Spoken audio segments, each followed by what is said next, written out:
Perfect. I'll take it. So good morning, everybody. I'm really excited. Welcome to the 4th security-themed hackathon that Geekulcha is hosting.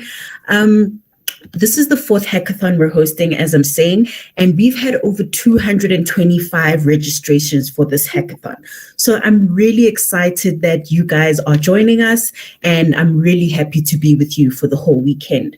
So we've got participants, mentors, and judges from across the globe. I mean, we've got Kimberley, London, Gaborone, Grahamstown, Hong Kong. We've got the Netherlands. We've got Pretoria.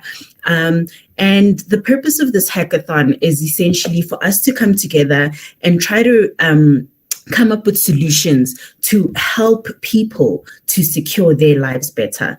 So as much as we're tired of hearing it, the pandemic has really shifted the focus from a technology space and has forced organizations and individuals to speed up their digitization. And what this means is that there's been a rapid increase as well in security flaws. Now, I don't know if you guys are aware, but for example, Transnet has also been a victim of a cybersecurity breach, and they had to pull a force majeure. And what that means is they had to completely stop services. So where do we then come in as solution providers, and where do we come in as developers, business analysts, entrepreneurs, whatever your role is in this hackathon, you're welcome. But essentially, that means we need to think about the solutions we provide to make sure that they are inherently secure. And what this means is that it might not always be a security solution, but what it means is that whatever solution you put forward must be secure. And if you don't have an understanding of what that means, don't worry too much about it. We have a masterclass that's coming up that's going to help you with some understanding. We've got some brilliant mentors that you guys can reach out to on the Slack page. If you don't have access to the Slack yet, please send a message in the chat and we'll reach out to you. Just make sure you keep your eye out there because we do have resources. We do have ongoing networking and chats that are going on, and you will be able to reach out to anybody at any time. So the theme for this hackathon is enhancing people's capability to identify and report cybercrime. And why we need to do that as well is because these hackers are getting really clever. So we also need the general public to be able to identify when they're being breached or when there's an attempt to breach them as well. And that means it's on any solution, as we've said. It's not limited to only having security solutions that would then identify this for the user.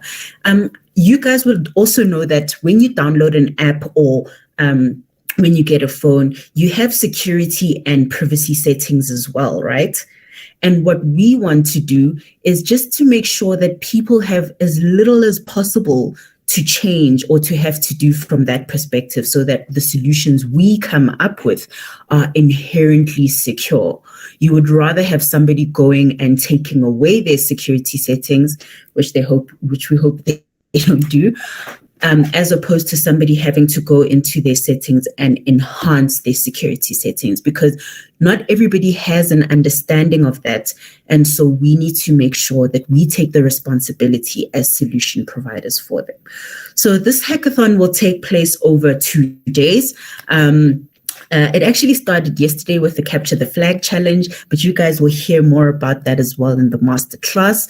But it will take place over the period of 2 days, starting this morning with the masterclass, and then you'll get onto hacking, and then we will have a check-in and we'll be conversing throughout the day. And tomorrow we will start with presentations.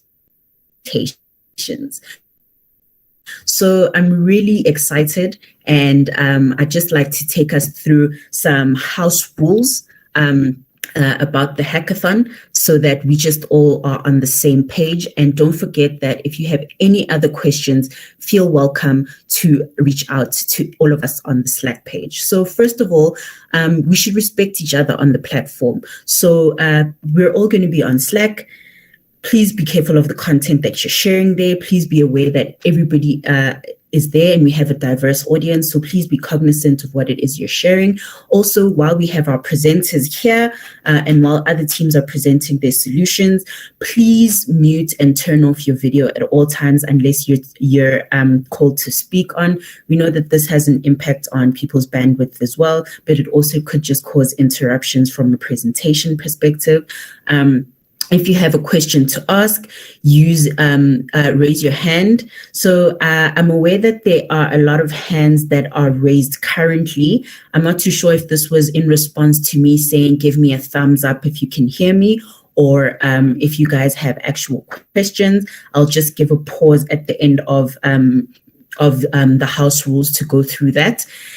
And then also, for social media activities, use the hashtag SafeHack2021. We want to hear everything that you're doing. We're trying to make this as interactive as possible. We definitely know that virtualizing hackathons has taken a bit away from the interactive component that we have at physical hackathons, but we're still excited. We still want to know what you're having, even if you want to what you're having and doing, even if you just want to tell us that you're currently having a coffee, even if you want to tell us you're struggling, even if you want to tell us you're having a great time, even if you want to request a song, maybe just speak to us, say hashtag SafeHack2021, and you guys can also engage on other people's posts across all social media platforms by following this hashtag. Okay, something that's really important as well: no hacking of any other contestants' projects, laptops, or devices. Please, guys, we know that this is a security-themed hackathon, but we are not hacking one another and we are not hacking other people. And having said that as well, I'd just like to urge that whatever skills you learn in this platform, please keep it professional. Never use any skills you learn at this hackathon or any other hackathon for that matter to do unethical things.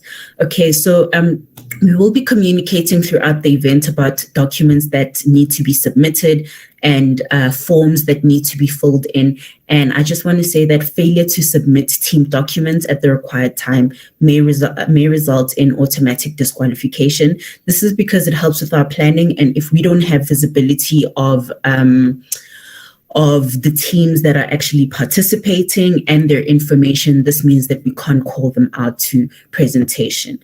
So as promised, I just want to get into the hands. So I guess there are a lot of hands here.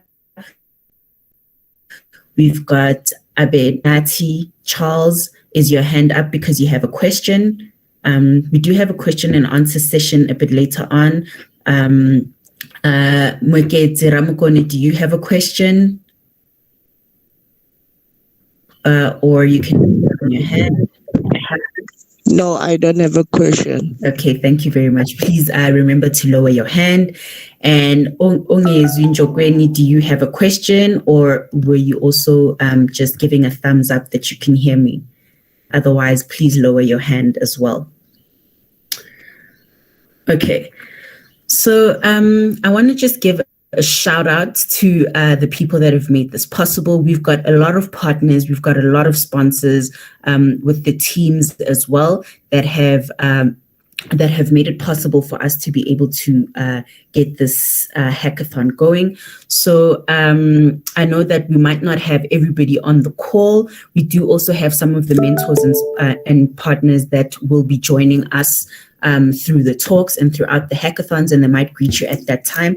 But from our colleagues in the Eastern Cape, do we have any of you on the line? So anybody from Startup Grind, do we have you on the line just to wave to our participants? I'll give a few seconds. Hey, thank you. Do we have anybody from IndieWorks? Just give us a smile and wave.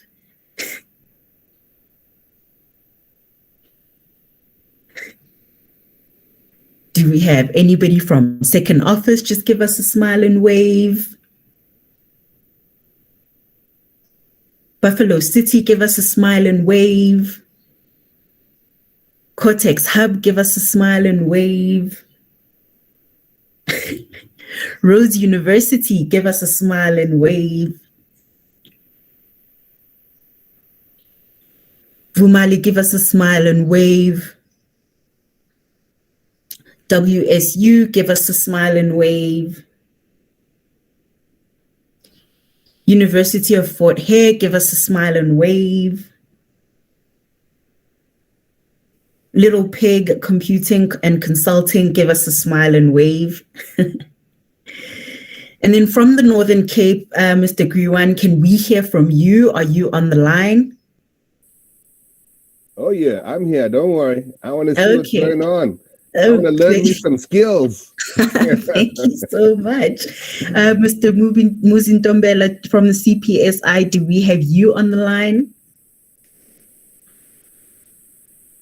Morning, everyone. Yes, I'm here.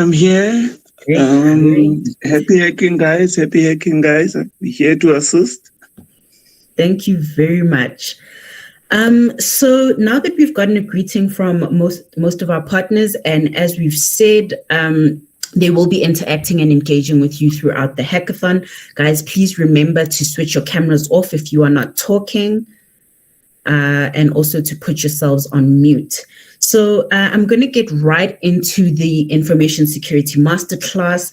I hope you guys do have your notepads if you feel like you'll need them, but remember, you can always speak to us on Slack as well.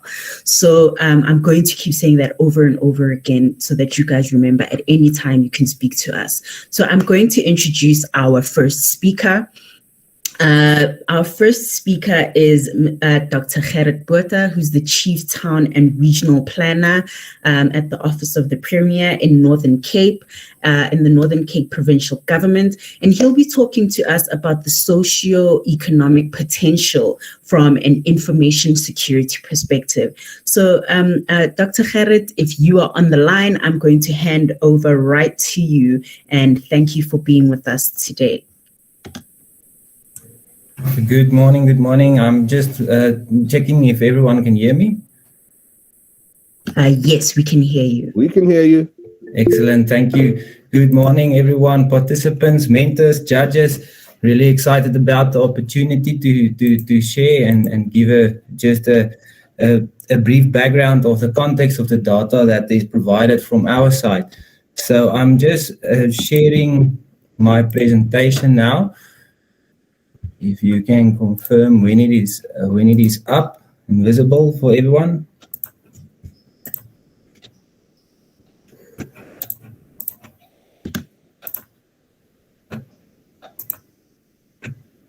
Is it showing? Yes, it is. Excellent.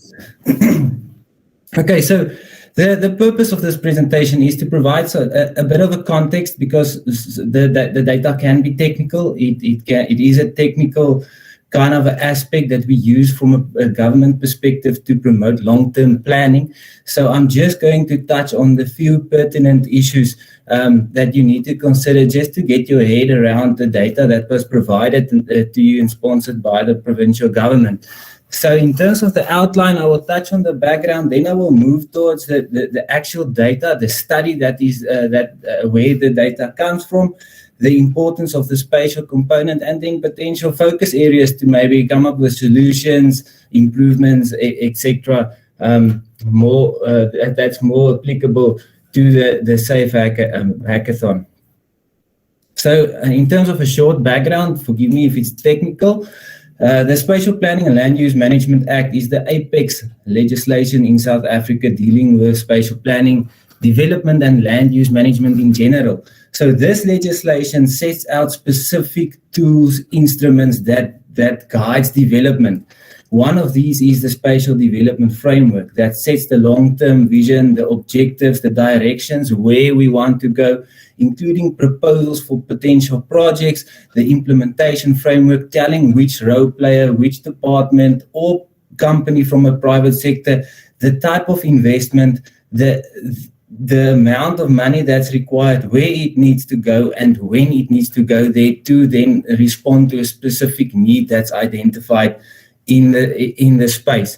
So in the ideal world, all communities want to be served equally with the best that there is. It doesn't matter where you go, to whatever kind of settlement or individual. If you ask him, listen, sir or ma'am, do you want a mall? Yeah, yes, for sure. But the reality is we don't have the financial resources. In many cases, we don't have the land, adequate land for that. And then we need to think, how can we spend and invest wisely to then make sure that we service that demand adequately for the communities. So then we arrive at this decision. What can we do? To what extent can we do it? Where can we do it? And when? And also to serve to identify specific funders, telling them we need this for what and when do we need it in terms of financial planning as well. So to facilitate the decisions, the Spatial Development Framework is quite a in-depth technical analysis. So in the Northern Cape, there's a part of the Spatial Development Framework, we use the socio-economic potential of towns to inform decision-making. So that is the data set that was provided to the hackers. So in terms of background, what this study does the settlements in the Northern Cape in South Africa is characterized by small, isolated, and fairly inaccessible urban and quasi-urban settlements across our vast province, big distances. I'm not sure who ever drove in the Northern Cape before on all the hackers, but they can confirm this. So many settlements, whether it's remote or in more central, closer to bigger centers, find it hard to provide basic services and sufficient income opportunities for the people living on the ground. Sustainable rural development is closely bound to a vibrant and functional urban system, or as we refer to it, an urban hierarchy. So villages, towns, and cities are the engine rooms that drive regional development and growth. Unfortunately, not all the urban settlements have the same growth potential. So as we look back and we look forward, we see specific growth trends and how it fluctuates over time due to many influencing factors. We can maybe refer to it to make an example, the impact of climate, the fluctuation of climate. We all know the role of global warming and climate change. We saw economic factors where commodity prices drop and the impact thereof in the market, etc. So this all needs to be taken into account to then come up with a strategy regarding the socio-economic potential. So in a large province such as our province, we need to, these centers make a special contribution to meeting the general needs of both the towns as well as the surrounding communities, the different levels of nodes. They also affect global links. I will touch on that later, the national spatial economy, and then promote sustainable regional development in our province. So the main focus of the study is to identify those areas or towns that have inherited positive growth and development potential. And while we are isolating then the areas with positive growth and development potential, it's also necessary to identify those with low growth potential but where high human needs are, to come up with a policy to recognize, listen, these areas is not suitable for growth, but we know that there is communities living there, they have specific rights, and we need to provide adequate service for them. So that is what this study does. So in terms of the data that was provided, that drives the findings of the study, there was the development potential is mainly divided into 4 representative themes. Remember, I said we have development index and we have the human needs starting from the right-hand side. So the development index is driven by then 3 different indexes: the resource potential, infrastructure, as well as the economic. And from a human needs perspective, there is a specific human needs, the composite human needs index that drives that. So each of these are then further subdivided into functional groups that has lots of indicators that is also included in the data. For instance, natural resources, that number 20, that is the number of indicators that influence the score in terms of natural resources. That can cover up from critical biodiversity areas to water availability to the fluctuation of adequate climate, etc., the economic sectors, predominant economic sectors, the workforce they're related to, from a human needs perspective, the access to education facilities, income, etc., etc. So we then use that as a basis to then come up with strategies to identify specific types of nodes and what the roles are.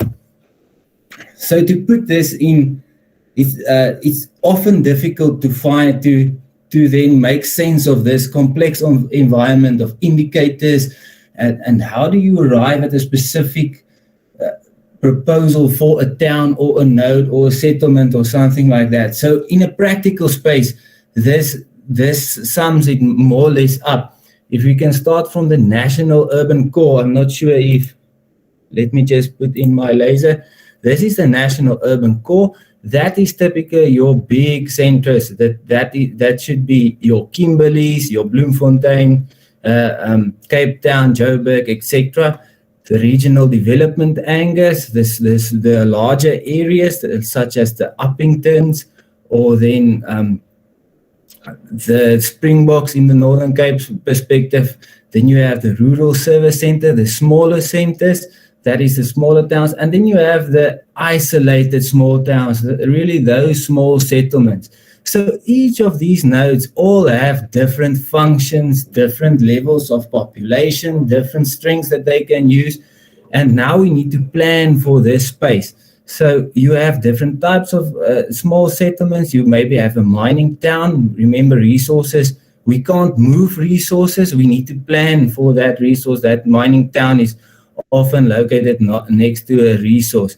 Then you have agricultural communities surrounded by vast areas of commercial agriculture, and each of these need to play a specific role. So if I can take the agricultural point of view, this is where the actual crops are being grown and farming is taking place. Then that needs to be access to the market, which goes to the rural service center, where we have farmer production support units, support that we provide for the farmers, let's say veterinarian services, and maybe some grain storages, etc., where we can further support the agricultural sector. And those products needs to then go into the regional development anchor, where there is specific agri-hubs.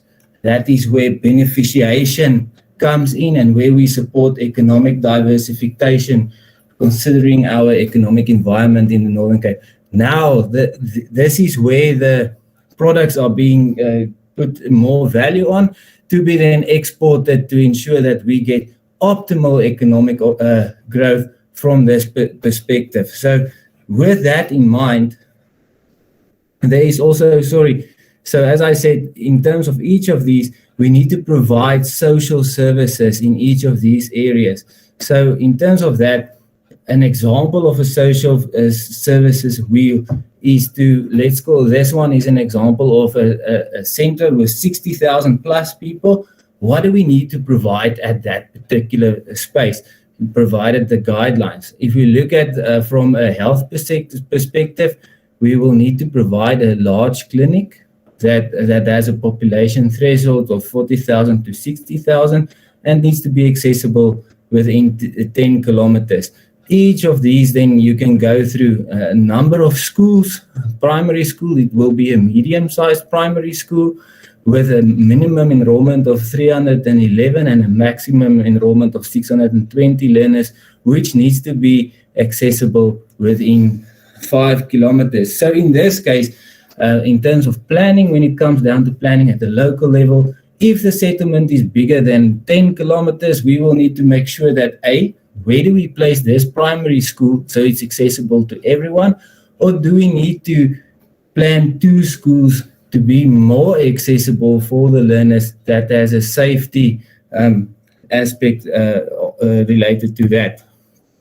So to see this happening on a map in a spatial environment, then you can see the main regional anchors and the national cores in the Northern Cape, and how these bigger centra services the remote, smaller towns where the level of development is not as high. And again, to take it back to how the social services wheel is, starting from the middle, that is a house, then you have small settlements, then it grows to rural service centers, regional development anchors, and then national cores such as Kimberley. To put that into, to make an example, if we look at health and emergency services, how to interpret this, for a very small settlement, you will typically provide a mobile clinic or emergency radio services. And then on the biggest scale, you will develop a regional hospital, because it will not make sense to make that investment of that regional hospital on that level, because it will be an oversupply in terms of to service that demand correctly. Then the spatial component, economically, culturally, and spatially, we need to shift our country onto a new development trajectory to do away with past policies, the legacies of apartheid, to really position ourselves as a democracy to rectify this in the spatial system. So in terms of our planning framework in government, each department or role player needs, in terms of the midterm strategic framework, they need to show, but how do we respond in terms of spatial planning with this new development and transformation trajectory in terms of the national spatial framework, the provincial as well as the local spatial framework? The outputs of the departments and the stakeholders is measured against these. In other words, we need to be able to illustrate our planning initiatives to see what is the type of project or initiatives, how do we align to the framework and the legislation, what transformation initiatives it unlock, how do we monitor success for the future, to then position ourselves to reprioritize when we come at the review point of view. Where did we achieve success? Where is the limited success? And use that as a point of departure to then rectify our path of planning moving forward. Because remember, spatial development frameworks has a long development view. It goes beyond 10 to 20 years. The National Spatial Development Framework, which is now in draft, looks at 2040. Our provincial plan looks at 2040 as well. So it is quite a long-term view that we need to analyze these and make proposals for it. Again, then this is on a bigger scale. If you look at the Karoo region, so the Karoo region, if you know it, there's lots of small towns and other bigger towns and so forth. So to plan on that big scale, we went through this process of looking at the existing settlement network. Where is the settlements? What is the role of each of these settlements within the context? That little carnarvon there in the middle of the map, what does that town do within the context of the entire region? And how can we support that to promote economic development for the region?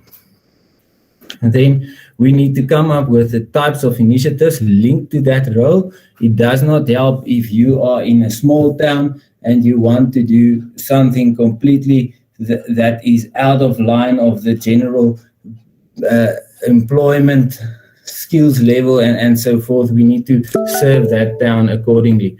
Then if you take that into consideration, we know that if I can go to the Namakwa region as well, we know that these, if we can't provide a specific service or initiative in a small town, we need to provide it in the regional development anchors. Then it becomes important to then ensure how can we plan to link these surrounding settlements adequately to access these services, to then also develop specific corridors from a bigger perspective. So in terms of the spatial framework, you will come up with an idea. So then if this is where we want to be in 2040, how do we get there? That is where we do strategy formulation. If this is the corridor we need to develop, or let's take the example of going a bit out of the province and internationally, if we prioritize the relationship with Namibia and we are looking Bloemfontein into Lesotho, we need to then strengthen that specific corridor. So how do we do that? We look at the roles of Uppington, we look at the role of Kimberley. How do we strengthen these the initiatives in there to promote then that economic activity flows on this development corridor as an example? So potential focus areas in terms of that. So you have the findings, you have the data, how to interpret that, what can you come up with other solutions, possible expansion of indicators, the access to internet, 5G rollout, optic fiber. Where do we plan to roll out these networks? For what reason? To what extent? Where and when? That's the type of questions that you need to ask. Where should specific initiatives be focused? If you, from an environmental perspective, where is the towns that has more environmental natural resource benefits, and to then guide the department, let's say, of environmental and nature conservation to say, listen, these are the areas where you need to focus for this and this reason, to then show them how can we respond from an environmental perspective. In cases where water is limited, we know our province is well known for that. We need to protect the use of water and restrict and manage that. That boils down to the infrastructure index. So that is that relates to development of policies, to what extent specific initiatives can be made. Very important that complex data set that you do have, it is difficult to interpret. So you need to show an investor or a municipality or the private sector or whatever, what does this mean? How does it look in terms of a map like the maps that we show? To have it a simple way that is incrashable, to click on a thing and to show them this is the type of initiatives, this is the challenges, this is the weaknesses, where we want to move to. And then the other question, what happens when pandemics strike? When the Provincial Spatial Development Framework was developed, COVID-19 was not on the map yet. Now it's struck. So if that case is, then you need to be able to change then that dynamics as required now with the district development model. We need to be reactive in terms of this now because we are faced with it. How and where can we strengthen our health services to then change the workings and the findings within the data to then identify which settlements does need what type of medical facility to be strengthened, and it also boils down ultimately on a personal level, where do medical support, vaccines need to go for and for where. Then if you look at the need in terms of international, national or provincial importance, internationally, there's the square kilometer array within our province. How can we get the best benefit from that international investment in there on our province? Where to focus on the surrounding settlements and to strengthen the role between those settlements to protect and gain as many benefits as possible. So in the Northern Cape, the capacity is low in terms of geographic information systems. So all this spatial components and spatial representation is driven by GIS software, which is extremely expensive. If you look at Esri, there is various softwares that you can run it from, and provided our limited financial availability, this can become a big point to then drive and impact where to show what happens. So we need to think of innovative ways to display this, all of these initiatives and strategies, policies, the potential development, to be able to go at the end of the day to the municipality. From a provincial view, municipality, this is what we see there, where we want to go. From national or provincial view, this is your strengths, this is your weaknesses, this is what we need from you. Click on this, and then you can also have that. There was an app mentioned, to then maybe have a dashboard. What is the development status quo, and then to page through it and to click on different areas, and for let's call it the municipal manager, if he wants to know the level of services and where he needs to plan specific water network, for instance, he can go to that community, click on it, and he will exactly see the need associated therewith. So that is a big concern, because if this data is then not adequately protected and managed, and for that view, then the development decisions can have a massive impact. You can direct investment to a wrong area and not have the return of investment what it is intended to. So for my side, I hope that provides some guidance, some context of the interpretation of the data. And if there is any questions, I'm more than happy to take it. Thank you.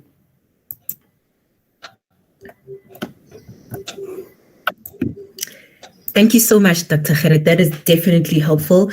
So as we've said in the chat, guys, we've got the data and the presentation in the resources page on Slack. And also Dr. Gerrit will be available for any questions you have. So that should give you an insight in terms of some of the solutions that you can choose to work on, and some of the problems that are being faced as well in the Northern Cape. I'd like to go on to introducing our next speaker. So next here, we've got Mr. Herman Duprier, and he is from Redshift. He's going to be giving us a little bit of some cybersecurity insight and giving us a little bit of 411 in terms of cybersecurity and from that aspect. So I'll hand over to you, and we're looking forward to hearing what you have to say. Thank you. Hi, can you see me? Cool. So I'm going to start off by asking, is there anyone willing to turn on their cameras so I can speak to, not just a screen of little squares? Cool. I see one or two. Awesome. Hi, everyone. Hey, look at all these lovely faces. So I'm Hadman. I'm from Redshift Cybersecurity, and we do penetration testing, red teaming, mobile assessment, social engineering. Essentially, if you'll build it, we will figure out a way to break it.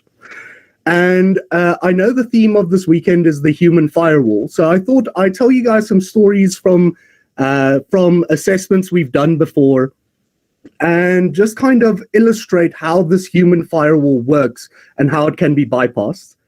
So we had a client who had a concern about their physical security for their offices. Essentially, they wanted to know how far could a person make it into their office without, I see a raised hand, but yeah, we had a client who was worried about how far could someone make it into their office without having a reason to be there.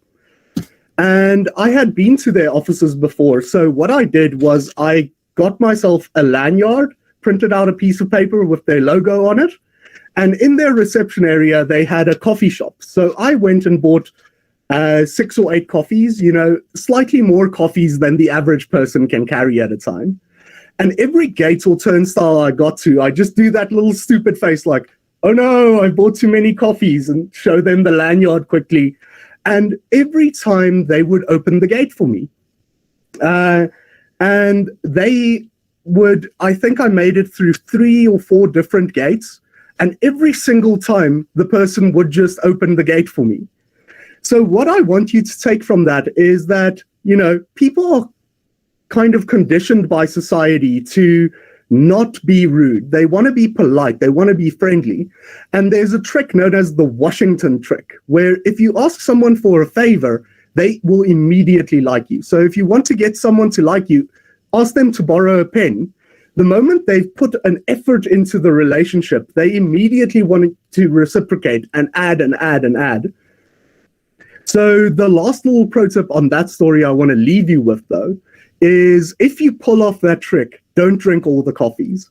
By the end of that day, I was absolutely buzzing. You know, on the drive home, I was just vibrating slowly.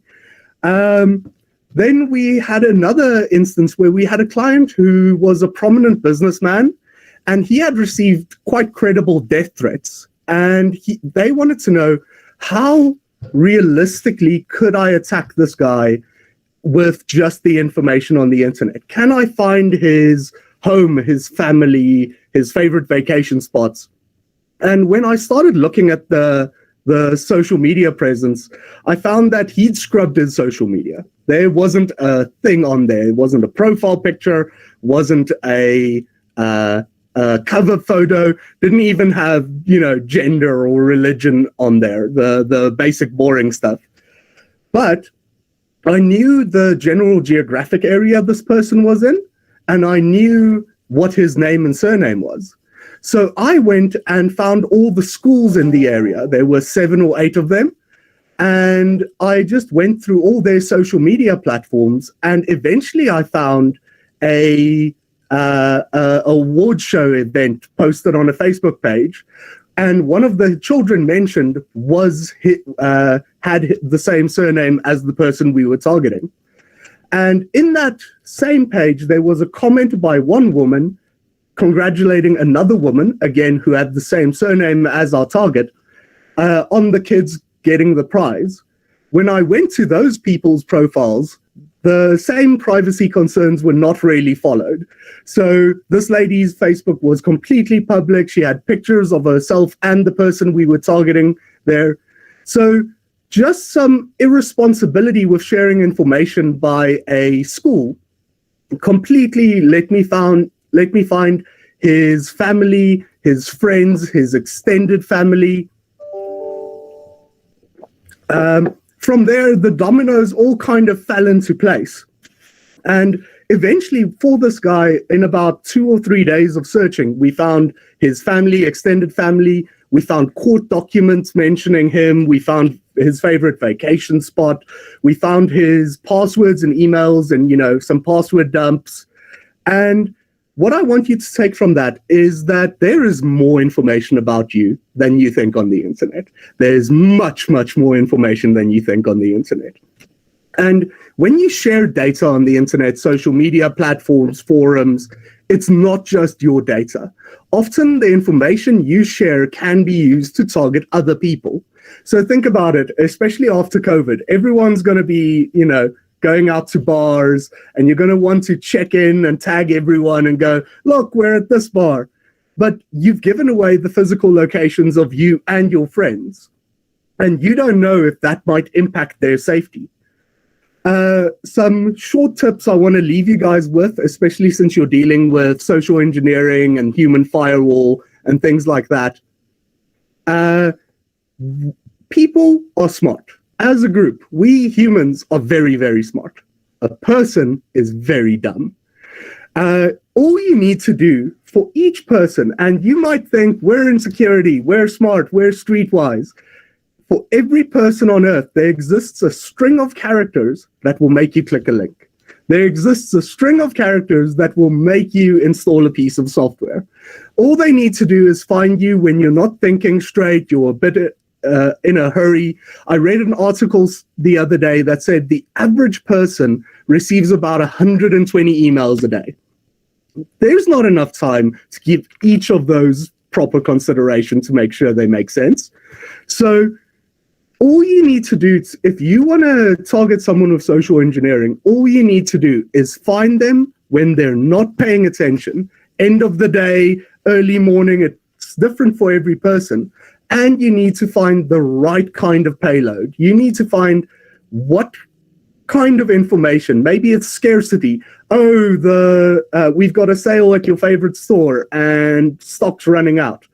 There exists a sentence for all of us that will make you click it. And it's all about the context in which you execute the attack. If you can find them at the right time, at the right place, you will get in. Awesome, guys. That's pretty much everything from me. I won't take up too much of your time. We're all really excited to see what you guys build and break and hack this weekend. And most importantly, have a lot of fun. That's kind of the point of these events.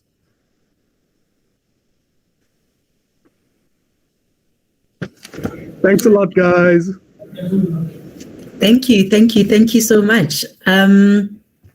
That was actually very interesting. Something we always say is, the human is the weakest link. So even where you have the greatest tech that you've got implemented, or you've got all these solutions and you've played out all these scenarios, you just need one human in a moment of weakness or uncertainty to just, like Mr. Herman has said, click the link or open the gate or give you the access, whatever it is. So that's also something that you can consider. How can you actually get humans a bit more secure? How can you get them thinking, maybe I shouldn't click this link?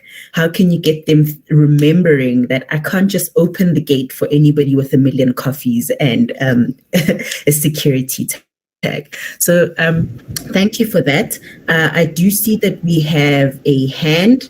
Sikulule Kashani. Yes, that's correct.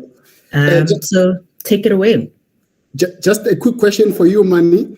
So I just want to ask in terms of from the adoption of cybersecurity, especially from the developer perspective, as well as the breaking the human OS in terms of social engineering.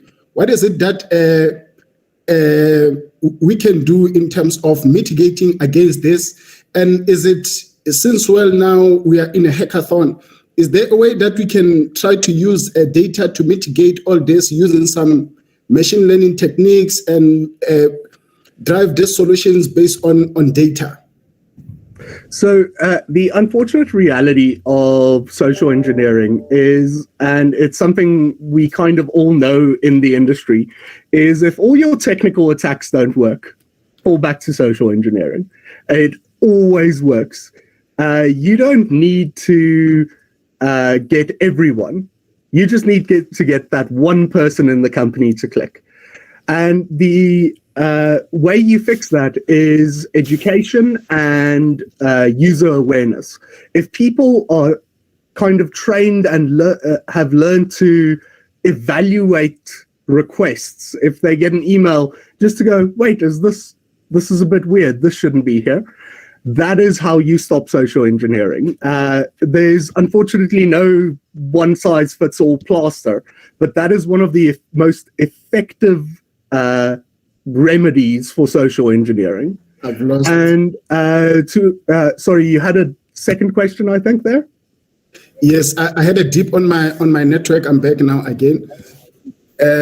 So just a last question. I'm asking this so that we will be able to help those who doesn't have experience in cybersecurity and what they can leverage on in terms of using data. Because from the cybersecurity perspective, there are also solutions in place. Why is it so difficult for sandboxing and other endpoint to be able to detect all this malicious payload? Why is it so difficult and so complex that we are unable to defend all this? Because of the simple reason is there's money to be made here. These attackers can make tons and tons of money, so they are willing to throw tons and tons of resources behind it. It is an infinite war, of escalating levels between the guys defending and the guys attacking. The people, making your antivirus and your malware detection software, they are working, every day to find ways of detecting this stuff. But at the same time, there are big teams working every day to find ways of bypassing that stuff. It's always going to be a slowly escalating war. Okay. I saw another question in the chat. What's like the big thing people can do in this country to help with cybersecurity? And honestly, the big thing most companies can do is just the basics. Just patching your software, patch your servers, updating things that are out of date. Because the developers are really good. They will make patches for big vulnerabilities when we find out about them. Just install them. 90% of the exploits we pull off are for things that have been patched, but haven't been patched on the machine we're attacking. Cool. Any other questions, comments?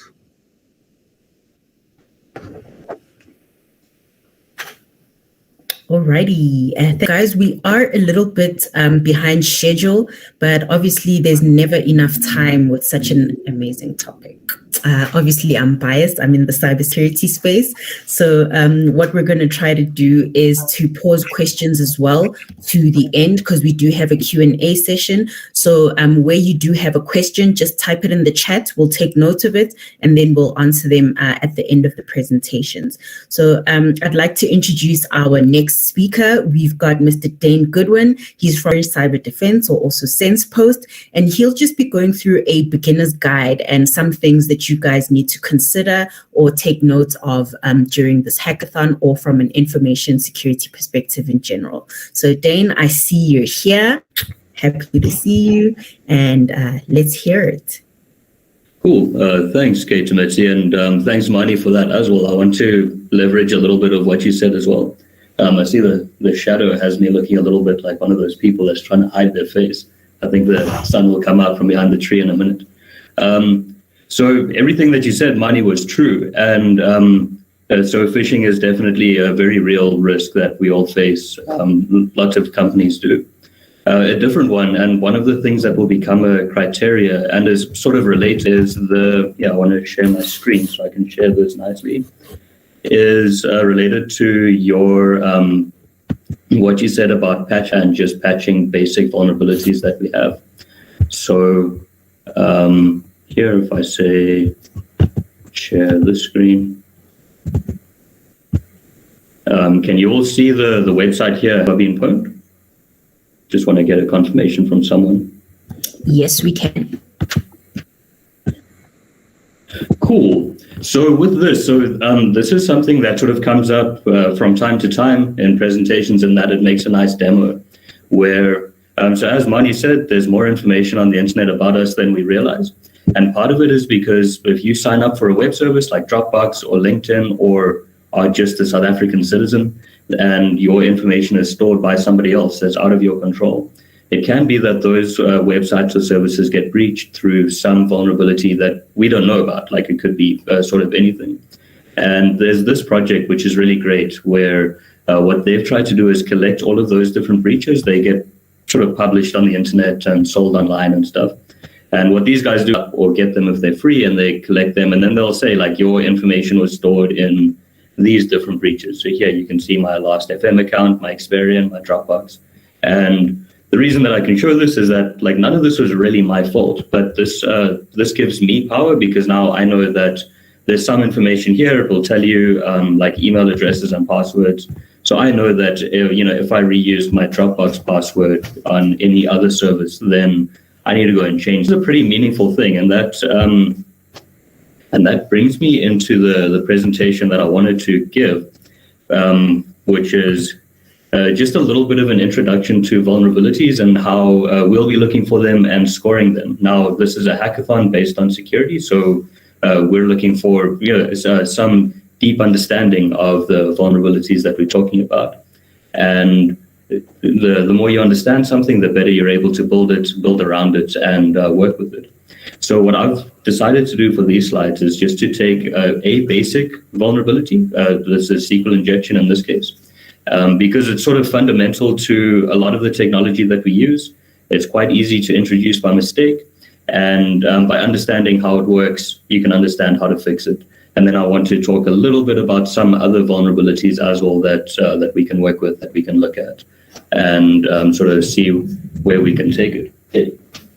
So when we come to this, if you go log into any website or have any sort of servers that you want to interact with, you might be presented with a web form that looks like this, where you can type in your username and your password. And for the developers that are in the call here, you know that the SQL, there's nothing here that tells you what the code is running in the background. It could be something fundamentally different, like MongoDB or anything like that.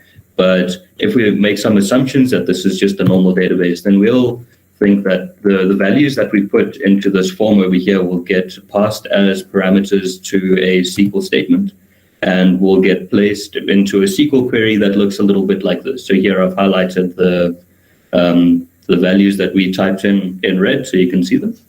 And there's two ways that you can go about this. Now, a long time ago, it's sort of less common now, but still very much a risk, is that developers that didn't know about this vulnerability would just concatenate the string. So they would just say, the SQL statement, that's the dark text over here, and then say plus, and then the user supplied input, and then carry on with it.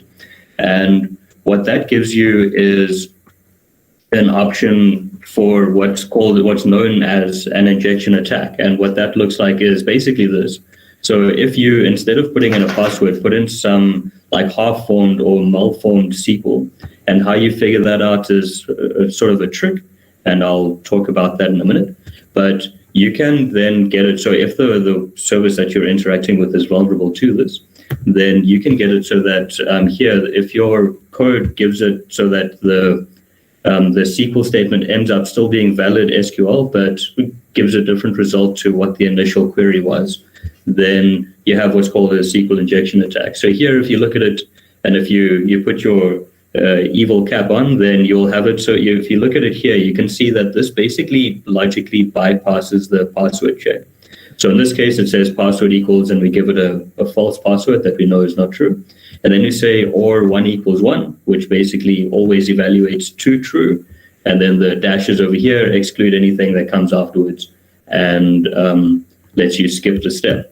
Now, with this, you can do all kinds of things. Skip the password check, or you can skip the username check if you want. What you can do if you have results that are giving you results from the database, then you can start querying other tables and include them into your table that you're getting. So if you have a search field, you can search for usernames instead of products, or password hashes instead of other items that are listed on the website. And this is one of many different types of vulnerabilities. The nice thing is that it makes nice slides, which is why I think it gets used as often as it does. But it is nice to show, and it shows this quite neatly. So there's a solution to this. What's nice with this vulnerability as well is that the solution is well documented. What people have done is they've acknowledged that sometimes you need an apostrophe in your content, or sometimes, it doesn't matter what character it is. We shouldn't have a single character being able to break the system that we're interacting with. And an umbrella term for how we fix this. But this for SQL specifically, we have it where we call it parameterized queries, where basically the query at the top gets sort of compiled before it's run. And then the values get placed into those points, but not evaluated as SQL ever, which then completely eliminates the vulnerability. At that point, there's sort of no characters that will break the query in the way that it was before. Now, I'll take some questions either now or I think preferably at the Q&A session, but I think that it's helpful just if anybody wants to talk about it to clarify. I took this was number one. The reason that I went through this instead of something else was this is number one on the OWASP top 10 vulnerability list, which is something that we're looking for. Now, there's a bunch of these, and so broken authentication means that you don't necessarily have to log in, or you can, if you know the page that you want to browse to, you can just go to it. Sensitive data exposure is what we've been talking about a little this morning already, where you can query other people's users' information and all of that. There's a whole lot of these examples given on the OWASP top 10. And all of them are quite umbrella terms as well. Like for injection here, we have SQL, NoSQL, all kinds of different injections.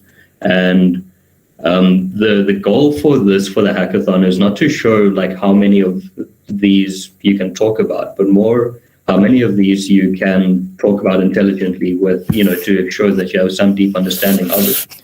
So common ones of these, like if you can show that you understand SQL injection, where you can show that you found a page that was vulnerable and then changed the code so that it was no longer vulnerable, that's an absolute win. The same goes for any of the other common ones. So like cross-site scripting is where you can run JavaScript in somebody else's browser.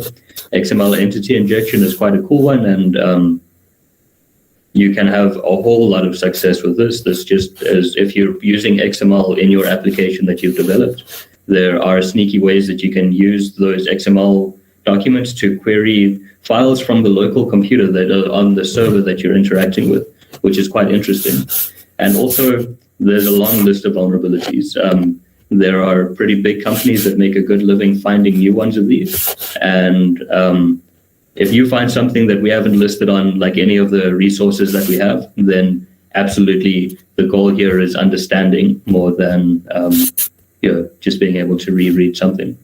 So this is I have the Q&A slide over here. So I think with Kate Demetti's permission, can we take one or two questions? Okay, one or two. Stop presenting. So Samanga has your hand is raised. Hello, Sam. There's something called cookie. There's a cookie injection, and I don't know, like it's where some account take a cookie and then they authenticate on your behalf. And right now, since most applications are being stateless, how can we prevent that? Like, is it a way? How can we prevent that? So luckily there's quite, in the same way that the recommendations for SQL injection are well documented, the recommendations for for like cookie management is as well. So there are quite a few ways. Basically, the browsers have built-in protection to stop like cross-site scripting from being able to get them. They either expire in a certain amount of time or will tell you if there's multiple sessions, that sort of thing. It's quite a long conversation. I'd be happy if you send me a message on Slack. We can talk about it there, I think. Thank you. Cool. Lereko, please put your question in the chat. Please now, before you forget what it is, it's really important. I just think it's important to get through the class as well. We do want to keep the engagement going, but we do have a Q&A session. So Lereko Molefe, if you can please type your question into the chat and we will make sure that we answer it. Thank you so much, Dane. That is really insightful. And if any of you felt a bit lost, or if any of you felt that it was very technical or too technical, don't worry about that. As we've said, just reach out on the Slack page and we will set up sessions to get this explained to you guys, or we'll provide resources, whatever the case is, we are here to help. So please, there's no need for any of you guys to be feeling lost. Okay, I'm going to go on to introducing our next speaker. So next we will be doing an intro to DevOps and the SSLDC. And this will be done by Mr. Ridwan Hanslu. So, Ridwan, do we have you on the line? Yes, we do. So take it away. Hello, good morning, fellow colleagues, friends, hackers. I'm Ridwan Hanslow, and I'll be presenting DevOps and how you go from understanding DevOps and how security fits into it. I know we're a bit over time, so if you have questions and so forth, you can always ask me afterwards. So I'll be sharing my screen now. So now you know what I look like, right? I'll be putting off my video in case there's latency. All right. So I'll just busy sharing my screen.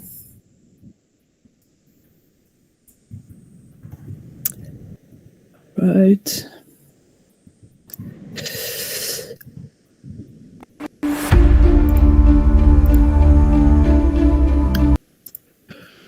right. So if you guys can see my presentation, just a yes, or that would be great. Yeah, we can see it. Okay, you can see DevSecOps. All right, great. I'm running it in a presentation mode. Usually I just open the presentation slides. That's what I'm asking. All right, that's great. Okay, so DevSecOps, right? But before we go into DevSecOps, people tend to maybe not understand DevOps completely, and rightfully so. As devs, we usually came from the dev side and operations, and now you throw all these things and all these tools together, and now people's talking about DevSecOps, and there's a different DevOps inclusion coming out as well. But let's look at DevOps and how security forms part of that, right? So it's just 6 questions, or 6 sections, I should say. What, how to get started, what makes a DevOps environment, DevOps collaboration, environment implementation, what it would look like, and then integrating security. And the reason why I put that last is because we obviously first want to see what is DevOps all about and how to build a pipeline, right? So what is DevOps?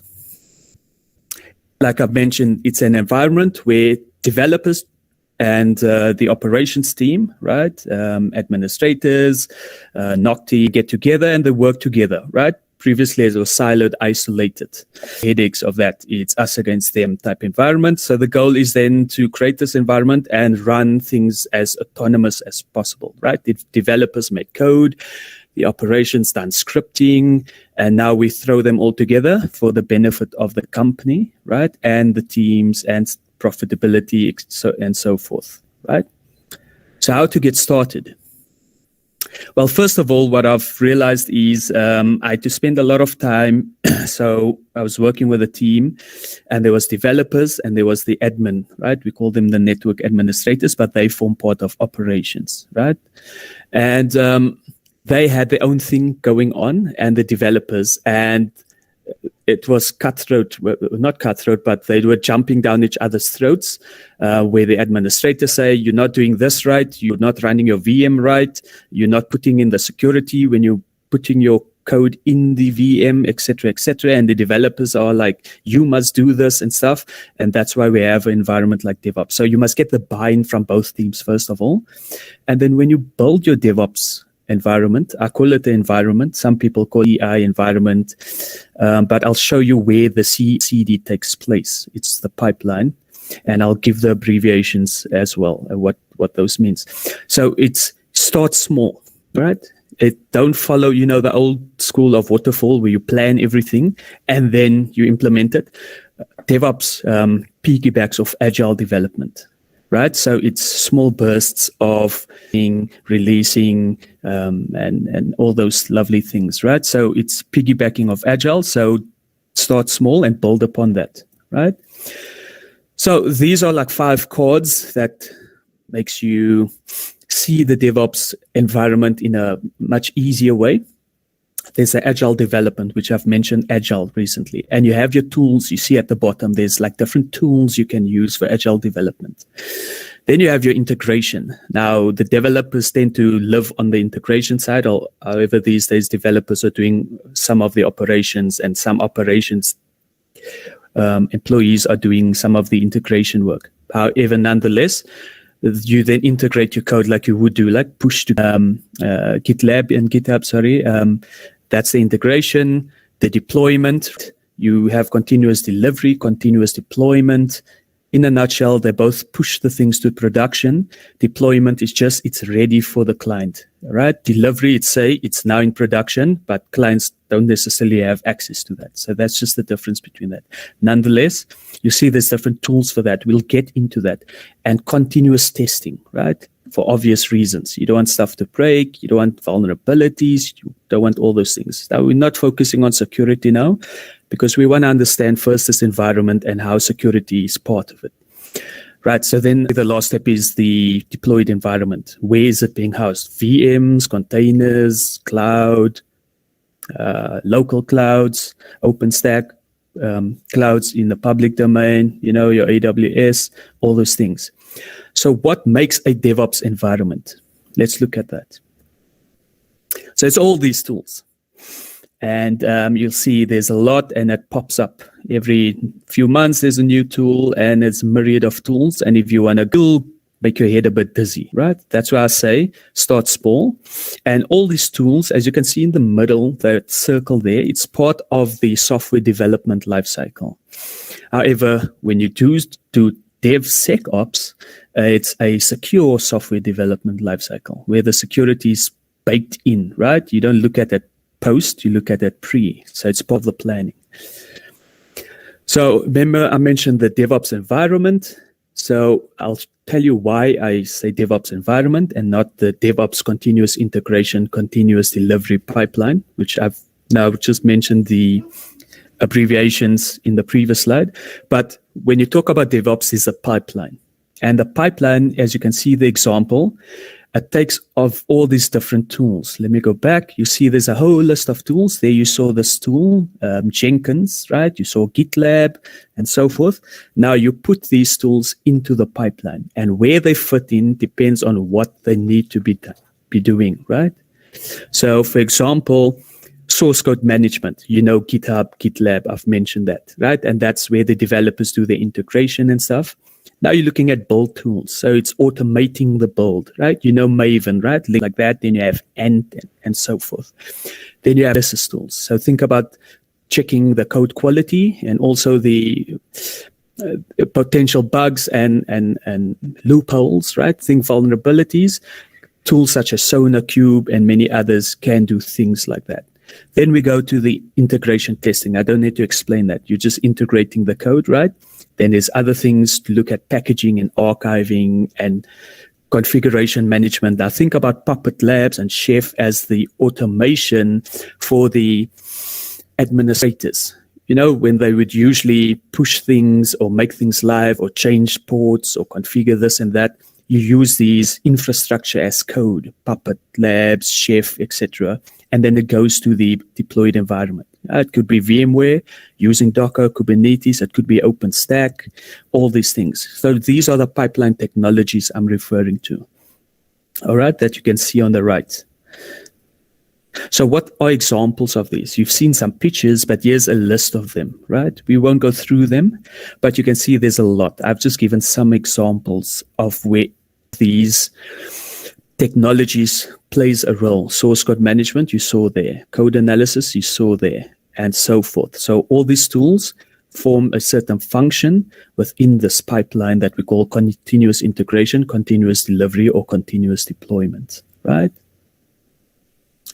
So DevOps collaboration. So that's why I called it a DevOps environment, because it's not just the tools and now that's DevOps. Communication, collaboration is the most crucial part, right? You can have, like I would like to say is when you have a business idea or business proposition and stuff, you don't go or steer the business towards what the technology you're using is. You steer the technology to what you as a business owner want to do. So the same way with a pipeline, right? You don't focus on the pipeline, you let the pipeline work for your DevOps environment. So that's why I mentioned the collaboration tools you know about, right? Redmine, Asana, Jira, Trello, right? And then how you're going to manage the project. So remember I said DevOps, it's a piggybacking of Agile. So we're going to most probably use a Scrum methodology or Lean methodology or Kanban methodology, and the list goes on. So these are the type of collaboration we use. You could even use other technologies, right? So this is just an example of what this is. Obviously Trello, and we use this to build our network security at the previous place I was working at, right? And there was developers and there was operations, and first they were not eager to use that platform, but then I showed them how simple it is. And when I put a message, you get an email. When the task is done, you get notified, and everyone knows transparency. You don't need to ask, hey, Johnny, you worked on this 2 weeks ago, where you are. You can just see it happening. And if there's no comms, messages, then you know what is Johnny doing. All right. So now the environment implementation.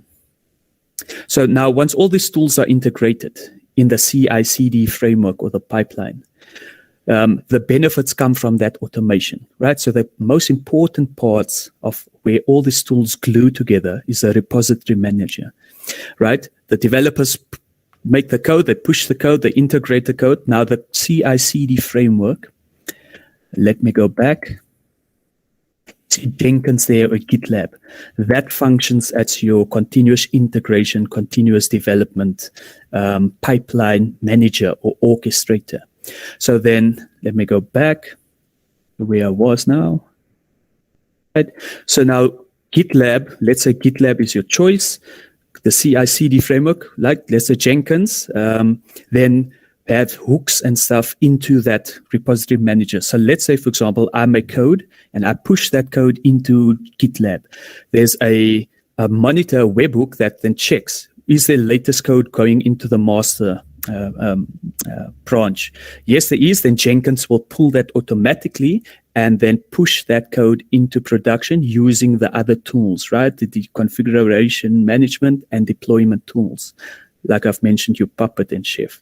And then a big thing is also you need environment backups, right? This could be a full backup, thin backups.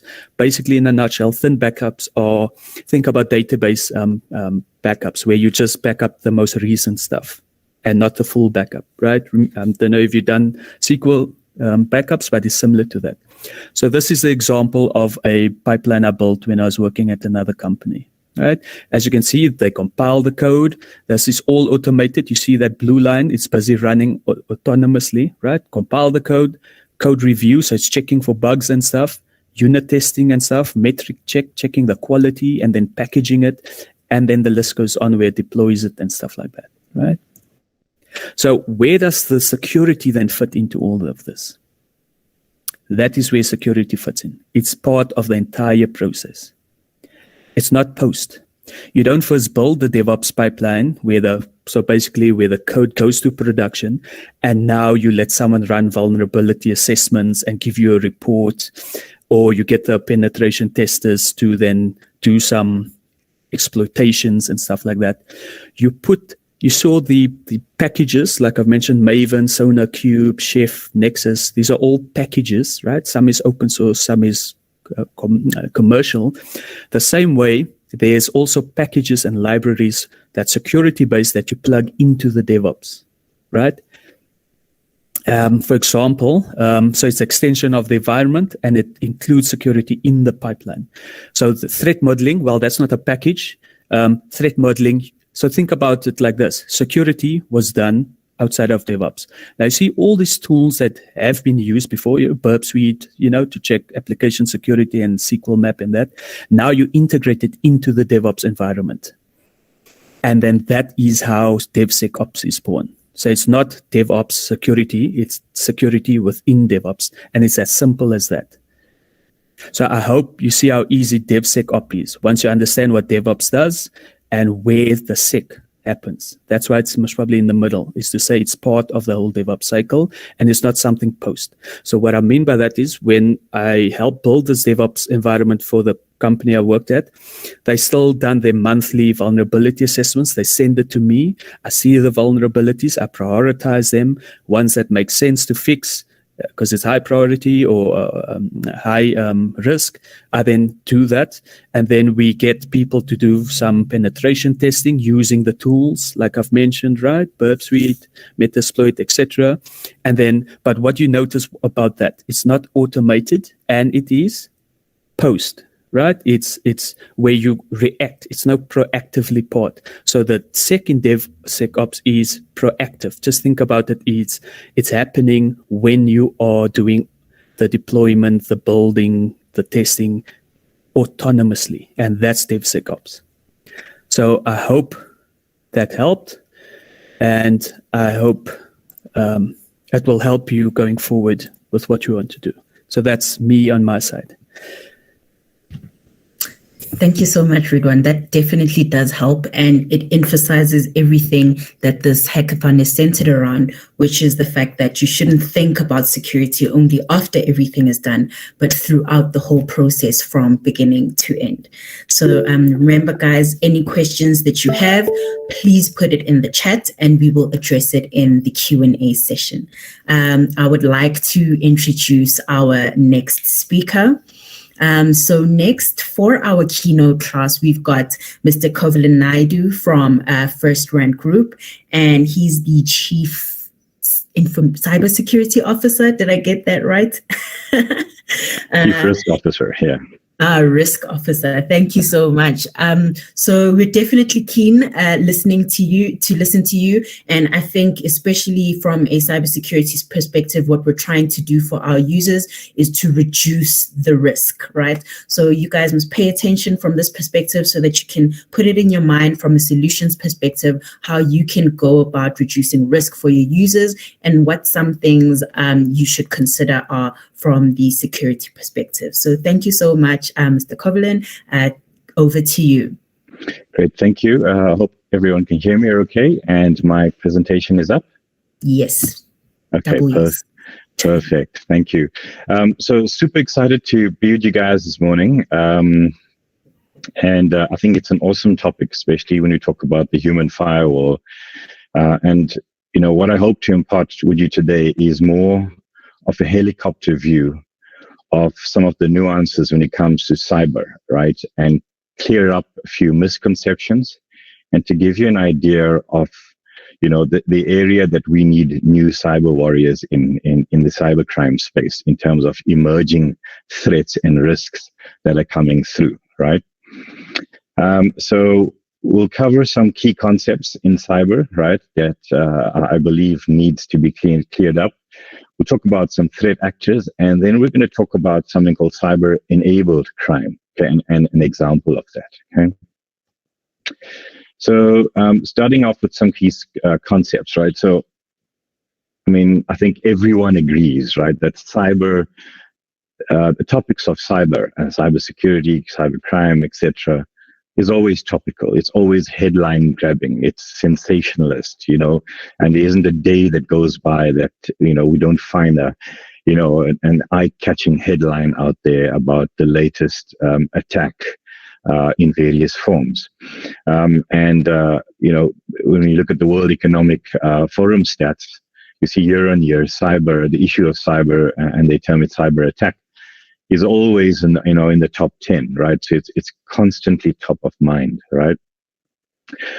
So to clear up a few concepts, you know, so we have cyber attacks, we have cyber crime, etc. So quite often, you know, we use these terms interchangeably, and we think of it as kind of a, you know, monolithic thing in terms of I'm in cyber, or it's about hackers all the time, right? So just to clear up that a bit and to give you a helicopter view of what we're talking about. Cyber attacks, cyber security, cyber crime, cyber terrorism, espionage, cyber espionage, etc., are all constructs of cyberspace, right? The domain of cyberspace. So cybersecurity isn't something that just exists on its own. It's a construct of cyberspace, you know, with a core part of that being information security. All right, and so are the other terms like cybercrime. That's a construct of crimes committed in cyberspace and through cyberspace and cyber-enabled spaces. Right. That's I think one key area that we need to understand and differentiate in terms of what we're talking about, right? When it comes to threat actors across all of the risk types in cyberspace, cyber crimes, you know, there's typically three kind of buckets that you can lump threat actors into, right? Arguably, you have a nation state bucket, you know, and these are attacks driven from a nation state point of view. The tooling, the capability, the planning, the infrastructure is highly funded and it's highly covert in nature. Then you have threat actors that are motivated by profit, right? whether it's your ransomware threat actors, malware chaps, and those kind of things. Essentially, they're motivated by profit. I need cash at the end of the day, right? And then we have threat actors out there who are motivated by cause, right?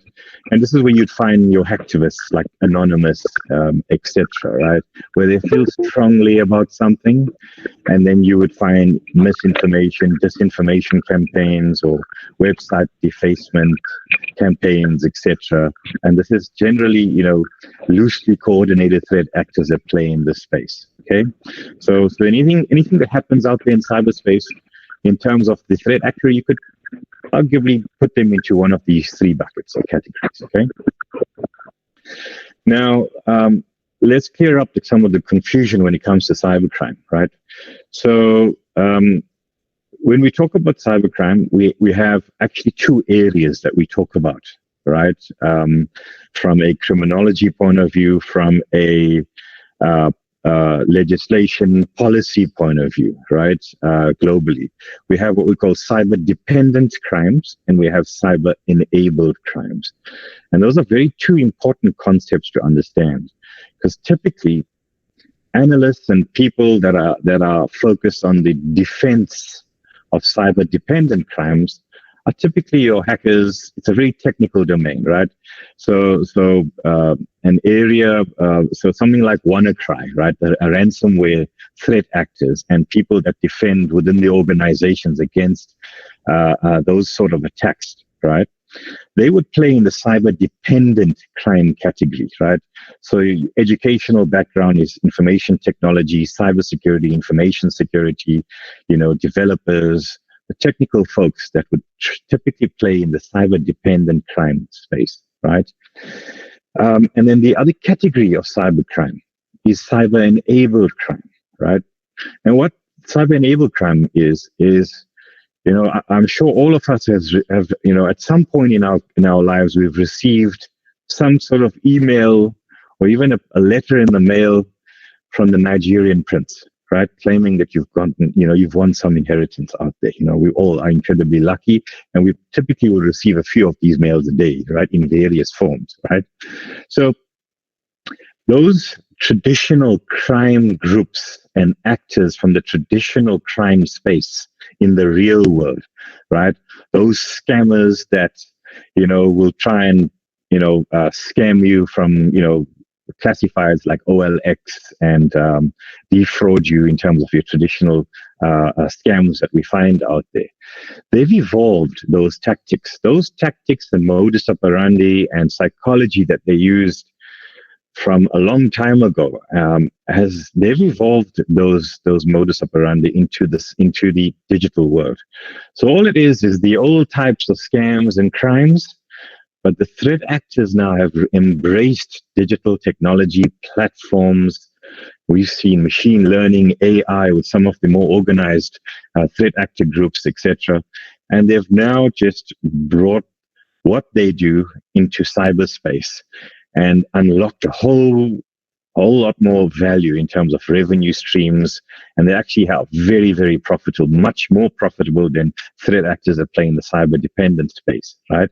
But these are typically your traditional fraud and crime groups in the real world that have now evolved to embrace digital channels, which is where we sit, Facebook's, Twitter, social media, your emails, etc., right? And we have to understand that folks that play, the defensive folks that play in the cyber-enabled crime space are people with a criminology background who come from law enforcement, who try to understand causality, behavioral patterns of these traditional crime groups, okay? And if you look at the current body of knowledge, the research, the resources, the plethora of cyber companies out there claiming to, solve world peace, most of them kind of play in the cyber dependent bracket, right? While some claim to sort of also play in the cyber enabled crime space as well. But most of our knowledge, our skills and resources are aimed, and the current cyber warriors are aimed at cyber dependent crime, right? And I'm here to urge you to explore the cyber enabled crime space, because that's where we need new warriors, right? And we also talk about organized crime and how they're now evolving. Think the Sicilian mob, the Yakuza, your traditional kind of Medellin cartels, the traditional Mexican cartels.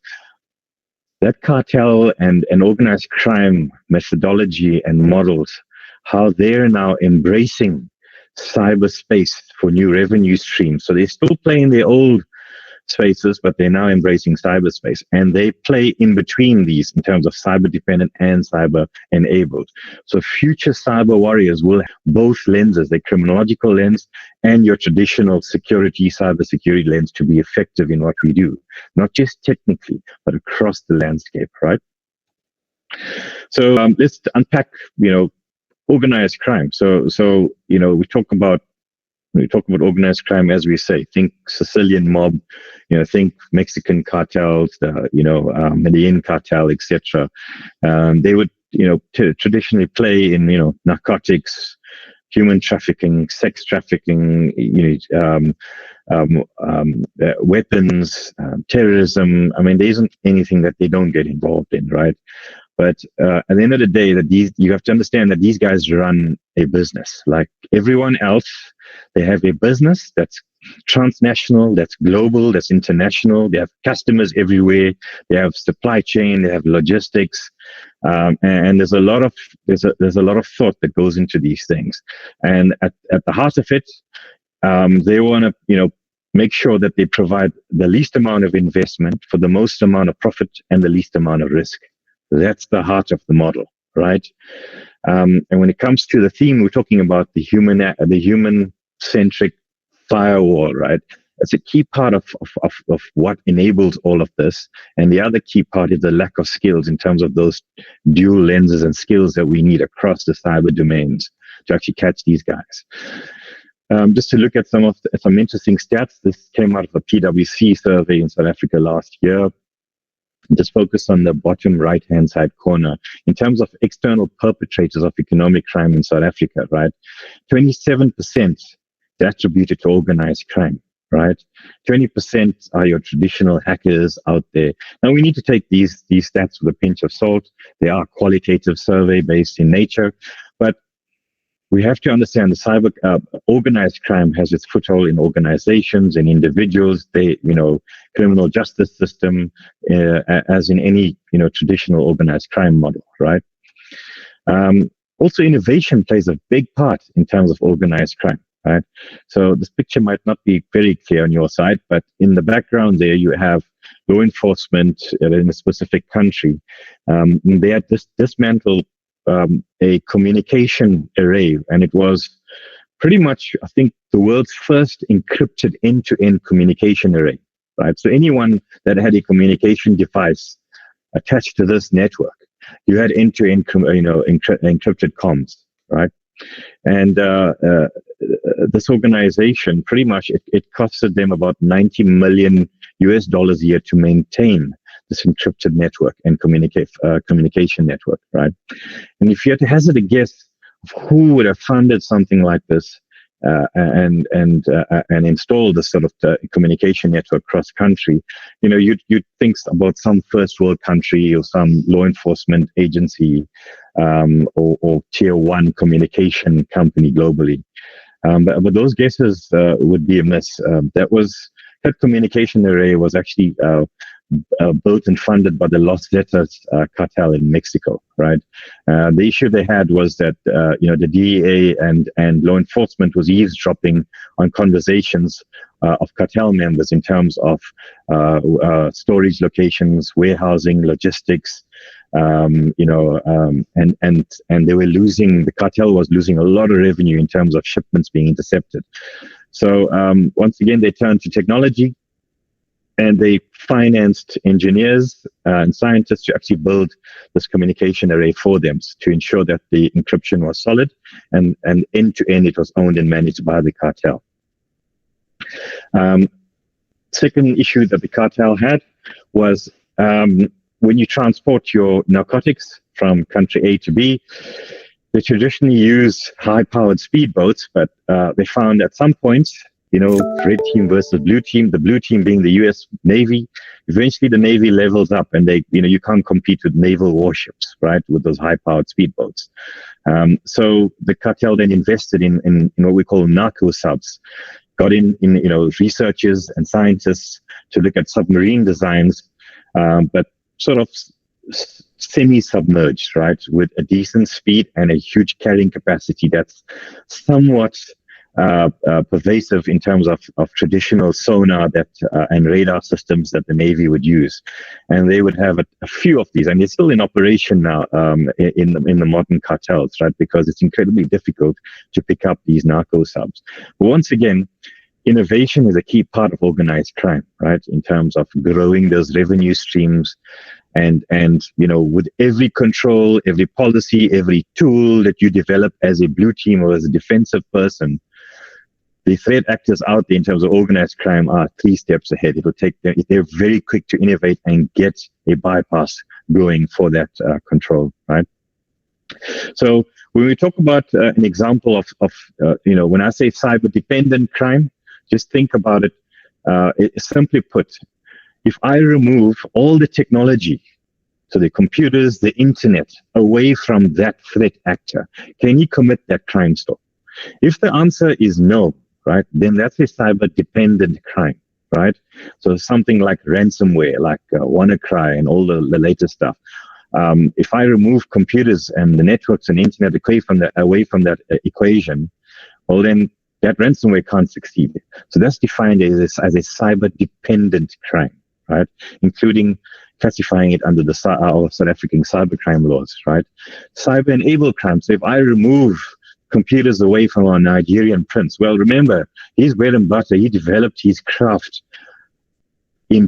from the days of traditional snail mail, physically posting things to you, getting you social engineered through a fax machine, doctored faxes, social engineering you through phishing, right? So he can operate without pure technology or traditional technology as well. Those would be cyber-enabled crimes, right? An example of that is business email compromise, arguably one of the biggest types of cyber enabled crimes globally, right? Why do we need to care about it, right? So at the heart of it, it's gaining illegal access to your digital ecosystem, whether it's your device, your email, your mailbox, etc., or phishing you through social engineering campaigns, and then crafting a narrative and storyline. These guys are masters in psychology. They have dedicated scripts. They have automated engines to send out to you in terms of responses, and they can get to you on any platform. Remember, social media is a channel for them to get to. You are considered not a victim, but a client, a customer of theirs, right? To actually extort and get that money out of you, right? Through various social engineering campaigns. An idea of how much this costs, globally, the FBI stats, this is 2019 stats. So BEC alone, just BEC, in 2019, reported losses was around $1.7 billion US. The 2020 stats was sitting about $2.4 billion, and it's growing US dollars a year, right? It is massive, okay? And that's just reported crime globally in terms of business email compromise, okay? In the traditional sense, what we would see, you'd be phished or social engineered or compromised in terms of your digital ecosystem. And mainly, the core focus is your mailbox, right? It could be other areas, your social media platforms, but you think of it, what's sitting in your mailbox, whether you're a company or an individual. When last did you clean out your mailbox, the sent items, the deleted items, etc.? If I go in there, I'm going to find copies of IDs, copies of utility bills, CVs. I'm guaranteed I can find that in there. Also, we have to remember, arguably, I think Google says less than 30% of Gmail users have two-factor authentication enabled. So you got the humble password that's going to be phished every time of the day from you, right? So it's incredibly easy for them to get into your mailbox. Once they're in there, if you're expecting an invoice as a CEO or a payments clerk of an organization and you've got no two-factor authentication on your mailbox, those emails come into your mailbox and that mailbox is in the hands of the attacker and you don't know that. They doctor the invoice coming through by just changing the bank details, and off you go. You just paid that entire amount of money into a bad guy's account, and that money leaves the banking system incredibly fast. I've seen on a worst day, I've seen 25 million rand. It was for a customer that was paying it into an attorney's account, trust account, right? Well, he thought he was paying it into an attorney's trust account for the purchase of, I think, an engine garage, a couple of engine garage, 25 million rand. That amount of money, once it was cleared, left the banking system within 6 hours, right? So this is deadly, right? And it's incredibly difficult to also detect and respond to. It targets individuals, companies, etc. And if you have nothing of value or not a company, well, guess what? It's ID theft. They've got your ID, they've got your CIPC doc sitting in there, and they'll use your information to create catfishing accounts on social media to go and carry out romance scams, etc. Right? Excuse me. So in the interest of time, I'm just going to try and skip along. So this is top of mind globally, and including South Africa. It's incredibly underreported in South Africa because our lens of cyber is still very monolithic in terms of cyber crime. So we don't really differentiate it, but I think the cyber crime bill will start separating the wood from the trees from us. But if you look at the headlines, BEC presents itself almost on a daily basis. We've seen, companies go out of business because of the type of cash flow they lose in this space, right?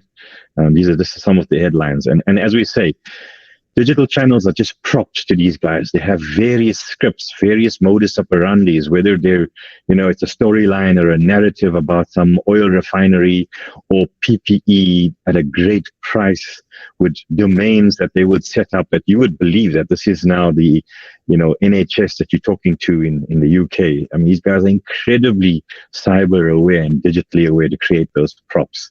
And every channel, it's not just emails. Here's Jan Rupert. Well, it wasn't him.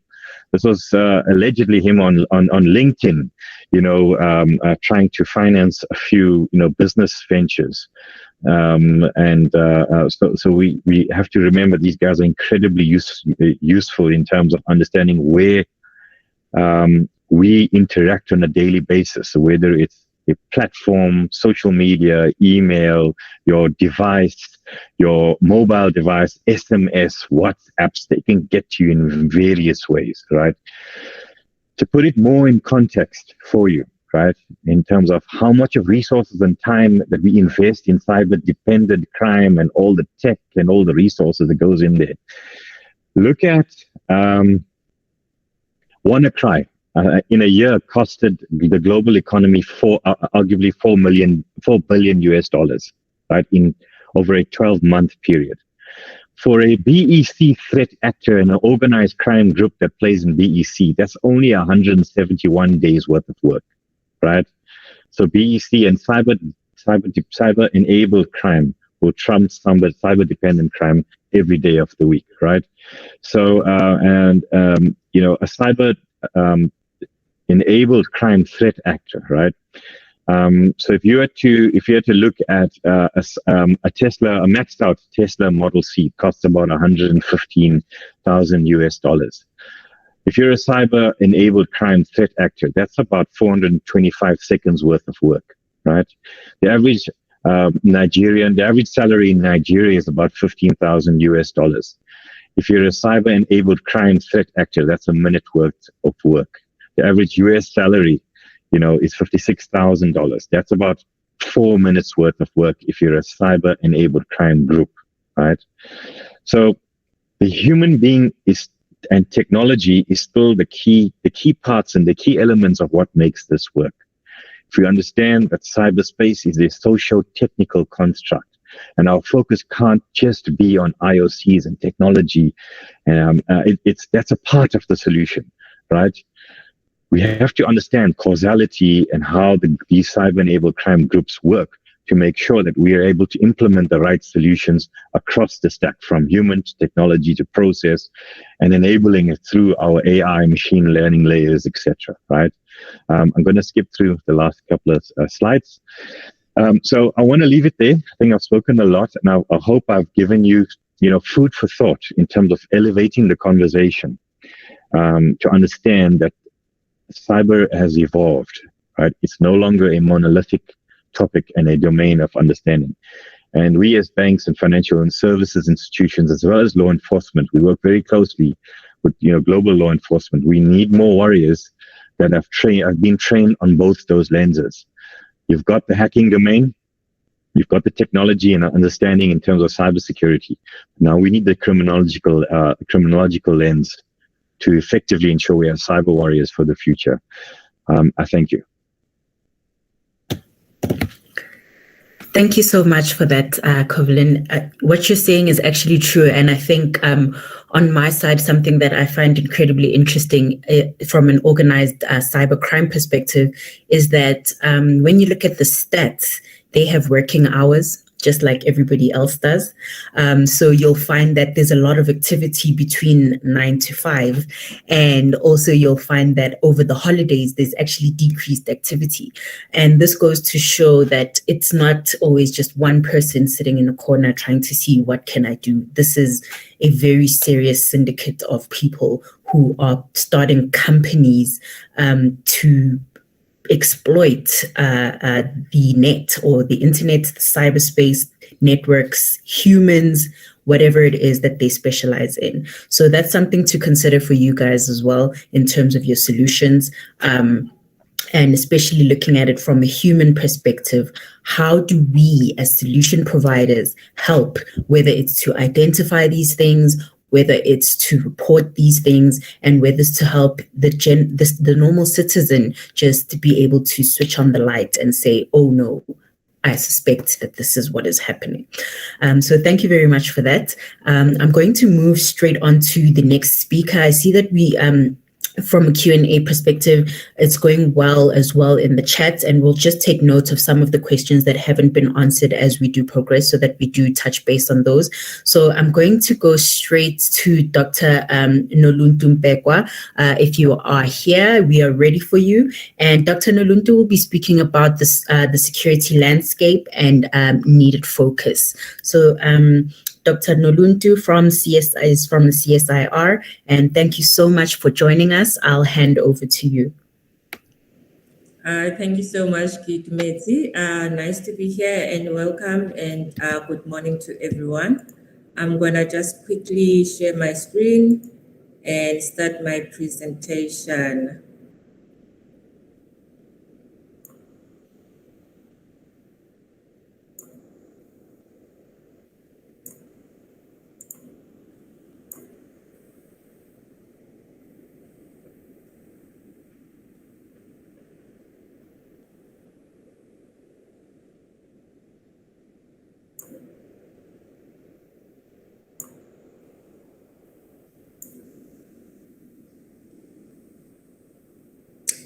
Hey, just a little bit, we'll be with you now.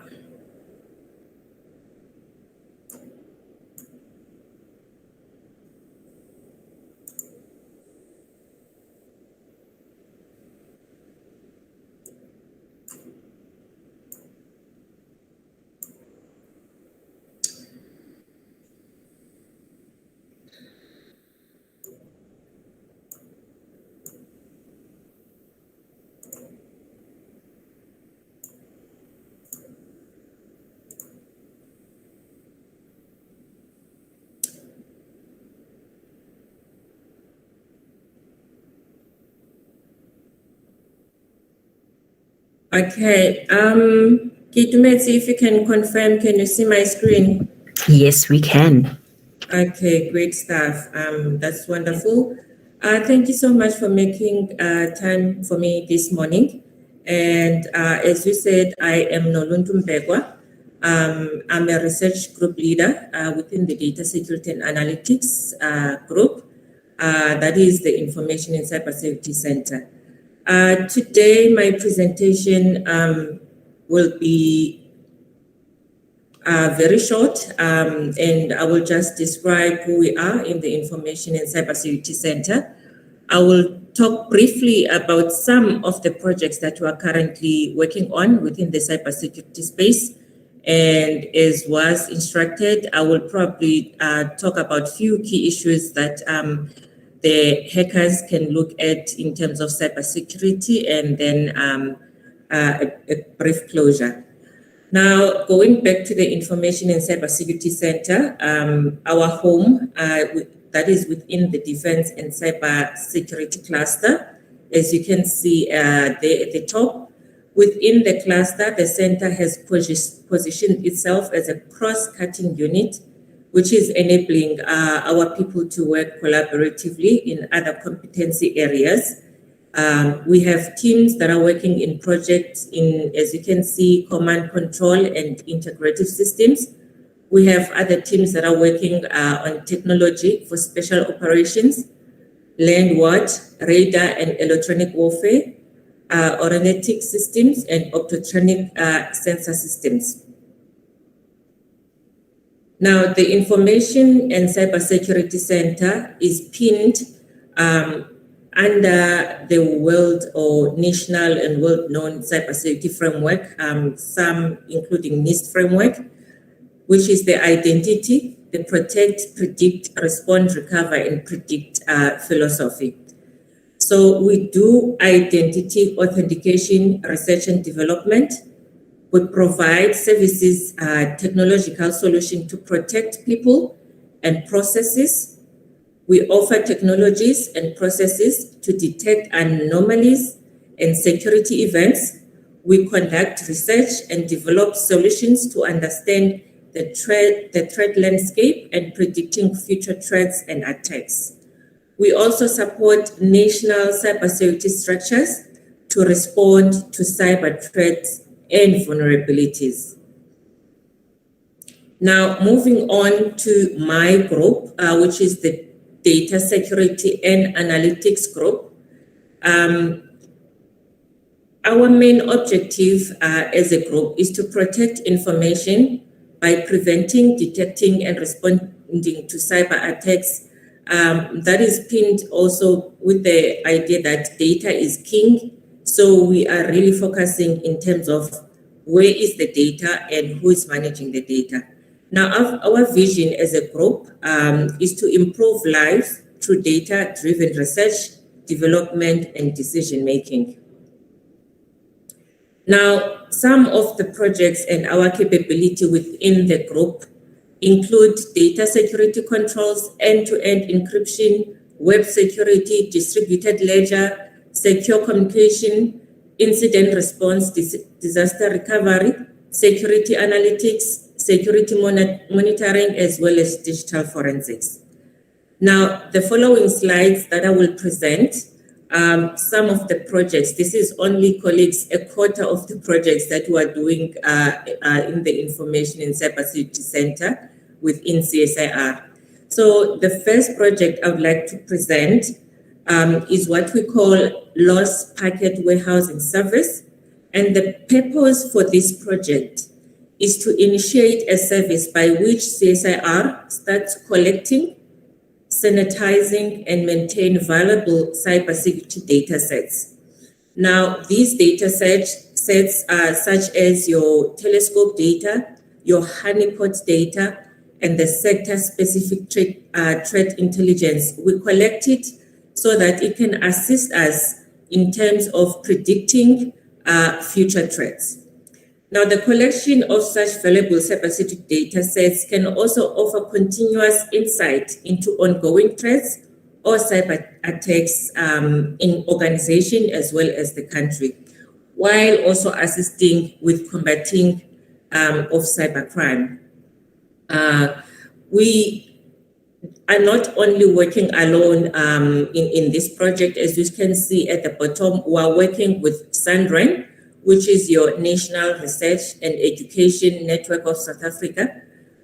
They are assisting us in terms of the placement and the deployment of the sensors for the critical information that we are collecting. Also, the data sensors operate at a national level. As you can see, SANDREN is at a national level, and it's more spread through mostly the research and education network in South Africa. So it helps us in terms of collecting this data. And also it provides a backbone infrastructure for network connectivity and services for all tertiary education and networks research councils within South Africa. And then the second project that we are currently busy with is the skills, or what we call credential tracking and verification using DLT. DLT, which stands for Distributed Ledger Technology. If you are a blockchain kind of a person, you'll understand this kind of technology. So we're using that technology, in fact, to establish an internationally recognized and standardized method where all skills and knowledge obtained can be consolidated, digitized, authenticated, and persisted in a manner where each learner or each owner of the data can control, they have control over their own information. This would also, in fact, enable better skills development planning and management, along with matching required and available skills towards the market need. The next project that we are currently working on is what we call a SOC, which is your Cybersecurity Operations Center. I think as much as I've listened to Covalin's presentation, you've noticed that each organization probably would need this. So basically, that's the reason why we developed this capability within CSIR, in order for us to assist organizations who need this capability. So the main objective is to protect information or the organization's assets by providing confidentiality, integrity, and availability of information within their network. So most of the SOCs comprises of people, technologies, and processes that aimed at protecting assets, detecting malicious attempts, responding to those attempts appropriately, and also having a way to recover when those incidents do happen. Now, if you've been paying attention to the news, you have seen that happening recently at Transnet, where they have experienced a cyber attack. And now probably they're just going through this process in terms of trying to respond to that and trying to recover from that. Included is what we have is a Santa strategic initiative where we're trying to build our own cyber infrastructure. Part of that is what we call a demonstration lab and a virtual SOC. So with the demonstration lab and the virtual SOC, we will house all our center's capabilities. We have a lot of capabilities that have been built over through the years. This is some of the tools that we are ready to commercialize and put on the market that can be used in the cybersecurity space, and also support industry with remote capabilities to monitor and respond to cybersecurity events and incidents. Another capability that we are building very strongly is the testing and the compliance lab. Now, this research and development infrastructure is for testing, for evaluation and certification, accreditation of security and identity systems, technologies, tools, smart cards, and Internet of Things. This is at the back of the mind, thinking that South Africa and Africa, we are moving to a space where we are developing our own tools. We are developing our own technologies. Now, this lab will be there to facilitate the testing of these tools, the testing of this technology, to see if we are meeting national and international standards that are put in place. The next project that the team is working on is the Mobile Application Security Assessment Platform. We call it MSAP. Now, MSAP is a technological solution designed to improve mobile security. Now, MSAP allows for evaluation and vetting of mobile applications, and also supported for auditing of physical mobile devices. Just to drop a few hints here, we have tested some of the mobile application, for instance, the COVID-19 application that the country is currently using. We have vetted it for them. And a couple of other mobile applications that most of the most known organization in the country, we have vetted some of their mobile applications for them. Now, also this MSAP is also used to streamline and automate the analysis of mobile applications, whether it's your Android or your iOS application. We do this by using our own developed in-house application as well as open source analysis tools that are available out there.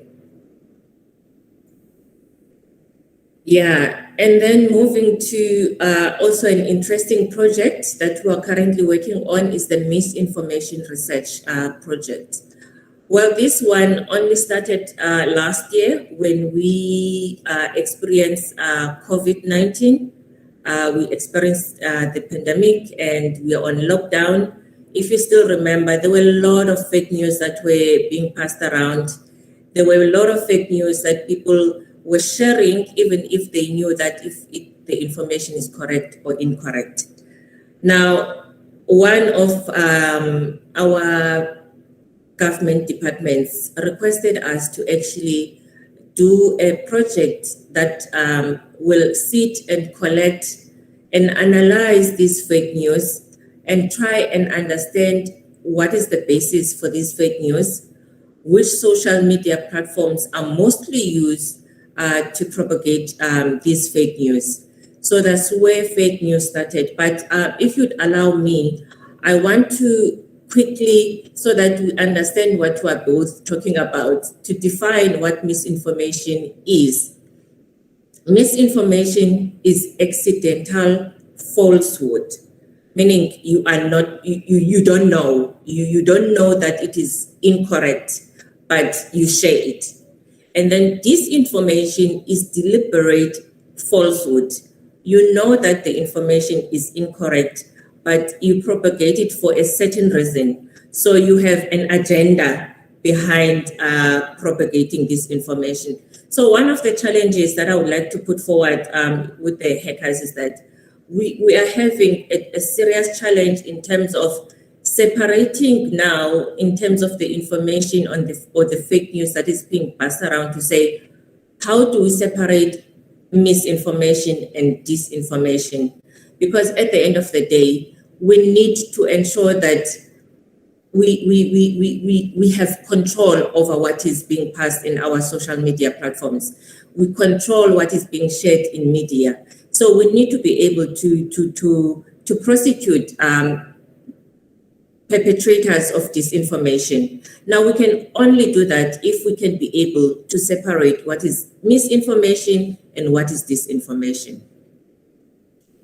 I tried to share also here so that just for awareness, to say when you do receive that information, whether it's on WhatsApp or any of the social media platforms, what do you do with it?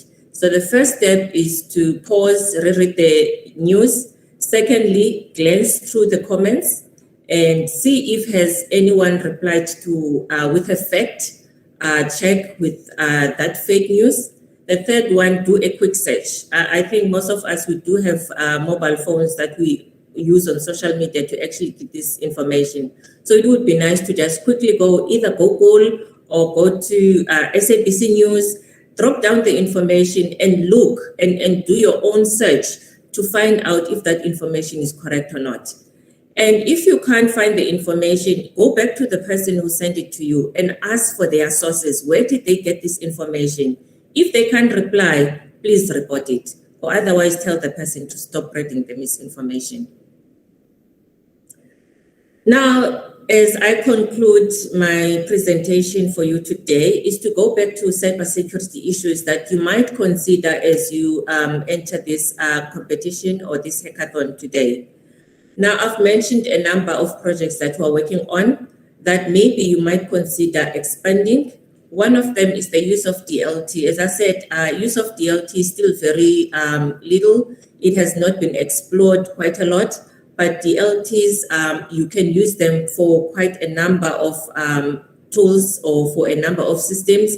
For instance, your electronic driver's license, we've been talking about it in South Africa. We have not seen it.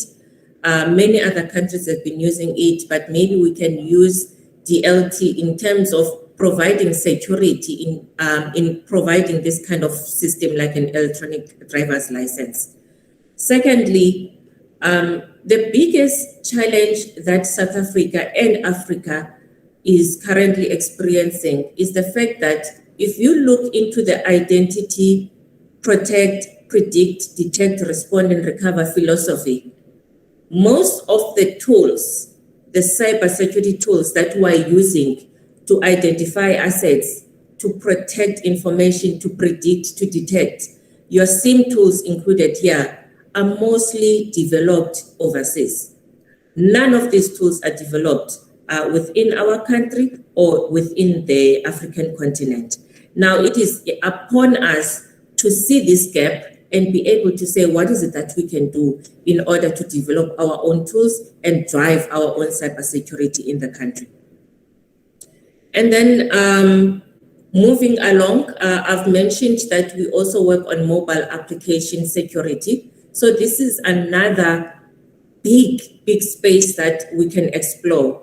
Mobile phones are used everywhere.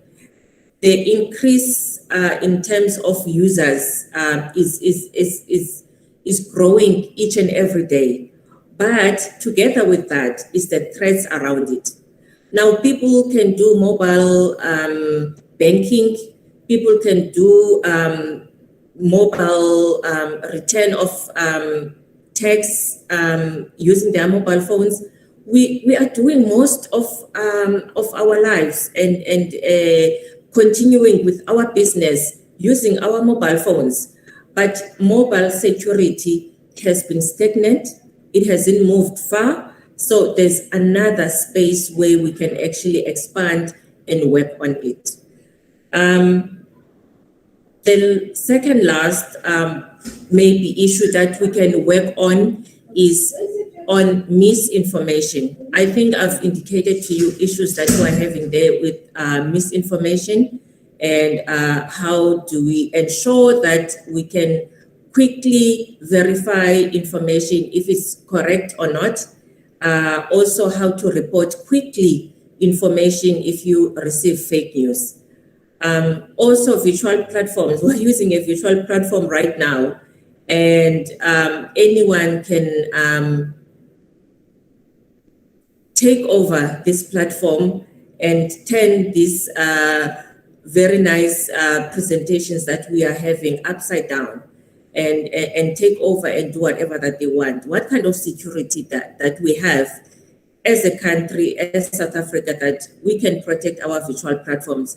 Maybe we can even look at virtual platforms that are tailored here, not the current tools that we're using. I'm a proponent of our own tools, colleagues, so you will forgive me. I always think that we do have an opportunity to develop what we want and making sure that it's contextualized. We use it in our own environment for our own purposes so that we benefit out of it. And basically that's all I have. And I'm hoping that these issues that I've mentioned, they will help you in terms of how you move on with this hackathon for the next 2 days. And just to conclude my presentation, I will conclude it with a quote by Anthony Wong, who at the time was the president of ACS in 2016. And Anthony said, protecting that upon which we depend should be front of mind for government, for business and industry, academia, and every individual with a smartphone in their pocket. So happy and safe hackathon, everyone.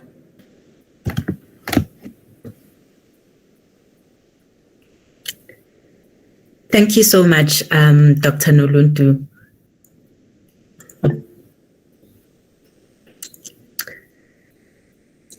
Thank you so much, Dr. Noluntu. That was definitely insightful. I think you raise a very important point about developing tools from here. I think a lot of the time when we use tools that are developed in other countries, specifically first world countries, they don't actually cater for what we would need as a third world country or the challenges that we face. And I think it's also equally important, the quote that you put at the end, because a lot of the time everybody's waiting for somebody else to fix the problem. Whereas you, as the individual with the smartphone in your pocket, might actually be able to identify what problem you are having. And I can guarantee that if you are having a problem with something, a lot of people are probably having the same problem. And that then gives the opportunity for you to say, what can I do about this? And how can I solve not only my problem, but everybody else's problem as well? So thank you for that. It was very insightful. I'm going to move on to our next speaker. So as you guys are aware, we also are concurrently running a Capture the Flag competition. And for those who were interested, yesterday there was a kickoff session that was held around 2:00. So I'm going to hand over to Mr. Nathan Naidu, who is going to give us a bit of an overview from that perspective. He is the founder and CEO as well of Snowed Technologies. Nathan, are you on the line? Hey guys, so fantastic to be here. I'm not going to turn on my video. I'm sorry, I'm talking from Southeast Asia, and so the connectivity is a little bit limited here on this side. Look, I'll just touch on the CTF. In the past couple of hackathons, we've run CTF challenges, and they've been, we kind of start with 21 kids, and then we end up with 3 in the end. And this time around, what we want to do is we want to do something kind of different. So we're going to have training sessions so we can level up, because we've got people who are in high school, and then we've got people with doctorates, in mathematics and computer science. So we want to try and level up. We'll be doing some training, and then we'll be doing a Capture the Flag exercise after the training, where you get to utilize what you've learned in the training, in a real life scenario. There's 3 things. We're trying to choose real world examples that we're going to be using. Number 2 is we're going to try and use something that's relevant, that's either been in the media for the past 2 or 3 weeks. And we're also not going to try and make this very tool dependent. So there's no need for tools, there's no need for anything else. All you need is your browser. The first exercise is quite exciting. Some of you guys may have heard of the Pegasus leaks or the Pegasus report by Amnesty International. We're actually going to jump on the internet and go and find the original leak, which was released last year sometime in October. That said, I don't want to take up too much time. The only other thing I want to ask is if the mentors and the other people participating in the hackathon and the CTF students themselves, once you solve a problem, please allow some of the problems this year are relatively simple. Please allow somebody the opportunity to sort of struggle through and solve the problems for themselves before you assist in any way. I know a lot of the guys here will solve a lot of these challenges quite quickly. I'd like to see some of the new participants, get the feeling of that, figuring something out for themselves. With that said, I think that's me. Thanks, guys. Oh, thank you so much, Nathan.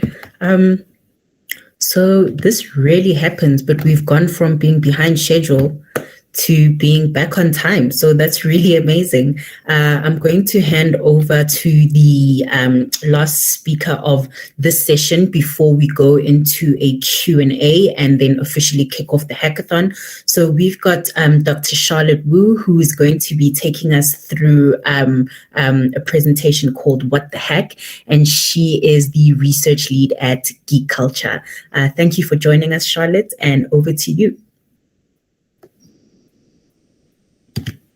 Hi, everyone. Thanks so much to all the speakers. So my session is just going to run through a little bit of the schedule for the weekend and how everything's going to work.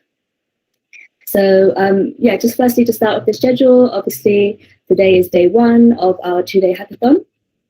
And my slides have now frozen. Okay. Sorry. Okay, so we're currently in Information Security Masterclass, and shortly we'll be getting started at around 11, so you can start hacking away.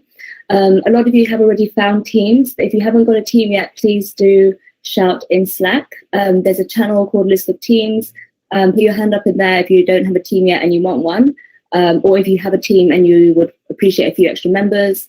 You can post, for instance, I've got these skills, or we need someone with these skills, and then we can help you match up. Then at 4 o'clock this afternoon, we'll have a hackathon get-together hosted by Mr. Steve Jump. So we'll post the Google Meet link in Slack at that time, and please do join, and you can also ask some questions at that point. Then this evening, we'll have the usual forms to submit. So if you haven't done a hackathon before, we ask people to submit their team profile in the evening, and then also a midnight update. That's just to give us an idea of what projects you guys are working on and if you need any help. And we can also help match up mentors with you there. And then tomorrow, we'll have another quick morning update, and then basically it'll be kind of working towards crunch time. So at 1 o'clock, we'll ask you to submit your solutions via another form. And then the grand finale will take place from 2 until 5:30. So essentially, we'll have the presentations from 2 to 4:30, and then the judges, the panel of judges will deliberate for a while, and then we will announce the winners and close up hopefully by 5:30 tomorrow. Just in case anyone is new to Slack or hasn't been on the Slack platform yet, this is our virtual kind of hackathon space. Obviously, in real life, if we were having the hackathon, we would have different rooms. The teams could kind of gather in their different spaces. So this is what we use to replicate that. And just to give you a sense of where you need to be looking for stuff, if you look at the left-hand column, there's different channels. So we've got the announcements channel. Please don't mute that one, because that one's going to be important updates from the organizers. And then you've got networking, where you can introduce yourself to everyone, make friends, and talk to some of the mentors and your peers. And then list of teams, as I mentioned, that's the one where you need to hit if you're looking for a team. Number 3 is resources. So we've shared some of the slides from this morning, and there's also loads of other useful resources, including the list of vulnerabilities you need to be looking at. The channels called for CTF Blue Team and CTF Red Team, those are the ones you need to visit if you're interested in the Capture the Flag challenge. I think Nitin's also going to add a link to the chat here for anyone interested in that, and then there'll be a separate kind of workspace that he set up for Capture the Flag. So so maybe Nitin, you can explain that in a second. Then we have a couple of local hosts in the Eastern Cape and Northern Cape, and I believe there will be some spot prizes for those kind of local hackathons. So if you are from the Eastern Cape or Northern Cape, please do join those channels and keep an eye out there. We're also going to have spot prizes like hackathon-wide. So again, those will be in announcements, so look out for those. Then Channel 6, Entertainment, tell us what you're listening to, what's keeping you up overnight while you're working on your solutions. Then Channel 7, Ask a Mentor. So if you guys have any questions, obviously we'll be popping in on your channels and seeing how you're doing, but if you've got any specific burning questions, please pop them in that channel, and one of us will help you. We've got just under 20 amazing mentors from the industry on board, so someone will definitely be able to support you. Then we do have a few channels for our sponsors. Thank you to Redshift and Snow Technologies. You heard from Herman and Nitin today. So we have those channels there if you want to engage with them further. And then each of you, once you have a team, you'll have a team channel. So those are the channels we'll use to assign mentors to you if you need any help. Okay, so quickly to run through the hackathon challenge. As others have mentioned, this is an information or cybersecurity hackathon. So we're not looking necessarily for innovation or you to come up with a new app. So you can use an existing solution, but you do need to demonstrate how you will defend a specific scenario. So what you need to do is identify a sector scenario. So for instance, it could be something in healthcare or retail, government, etc., that your team can defend against. So an example here is an app helps people find amagunya or bed cook spots. And this app may have vulnerabilities 1, 2, 3, etc. And your team will be building a secure system for that. So you need to identify and list at least 3 challenges you'll be building security against. So there's a list of vulnerabilities at geekulcha.dev/safehack/resources. That's all in the resources channel, so you can choose at least 3 from there. And then work with the SSDLC in mind. That's what Ridwan ran through earlier. So you need to demonstrate that you're outlining how your team is implementing security in the phases of the SSDLC. And this is also in the resources channel. Keep in mind the judging criteria for the hackathon. So when you come to present to the judges, these are the kind of criteria they'll be scoring you against. So if you don't hit all of these aspects, you will lose marks. So these are kind of the make or break points for winning the hackathon. So on the left, we have different criteria. I'll just run through them quickly. The first one is the scenario. So you've got to define what your scenario is, what is the defense need, and what are some future threats that could occur. Then there's 20 points for vulnerability score. So first of all, you need to prove that your vulnerabilities were scaled down or minimized by 12 o'clock tomorrow, and that's worth up to 5 points. And then you also get points for clearly articulating the minimum of 3 vulnerabilities you've selected, and also demonstrating kind of the complexity of those vulnerabilities and how you've used best practice to scale those down. Then there's 35 points for your demo. So you will need to show how you've gone through the secure system development lifecycle process and what security safeguards you have in place. Some of the questions you should be thinking about are: how dependable is your system? Is there an injection or compromise attempt? Is there a consideration of an attack tree? And that's worth up to 35 points. So you can see that's a big one. Then there's 20 points for compliance. So that's referencing common cyber laws and data protection laws, and also making sure you've considered the 6 tech-related conditions of the POPIA Act.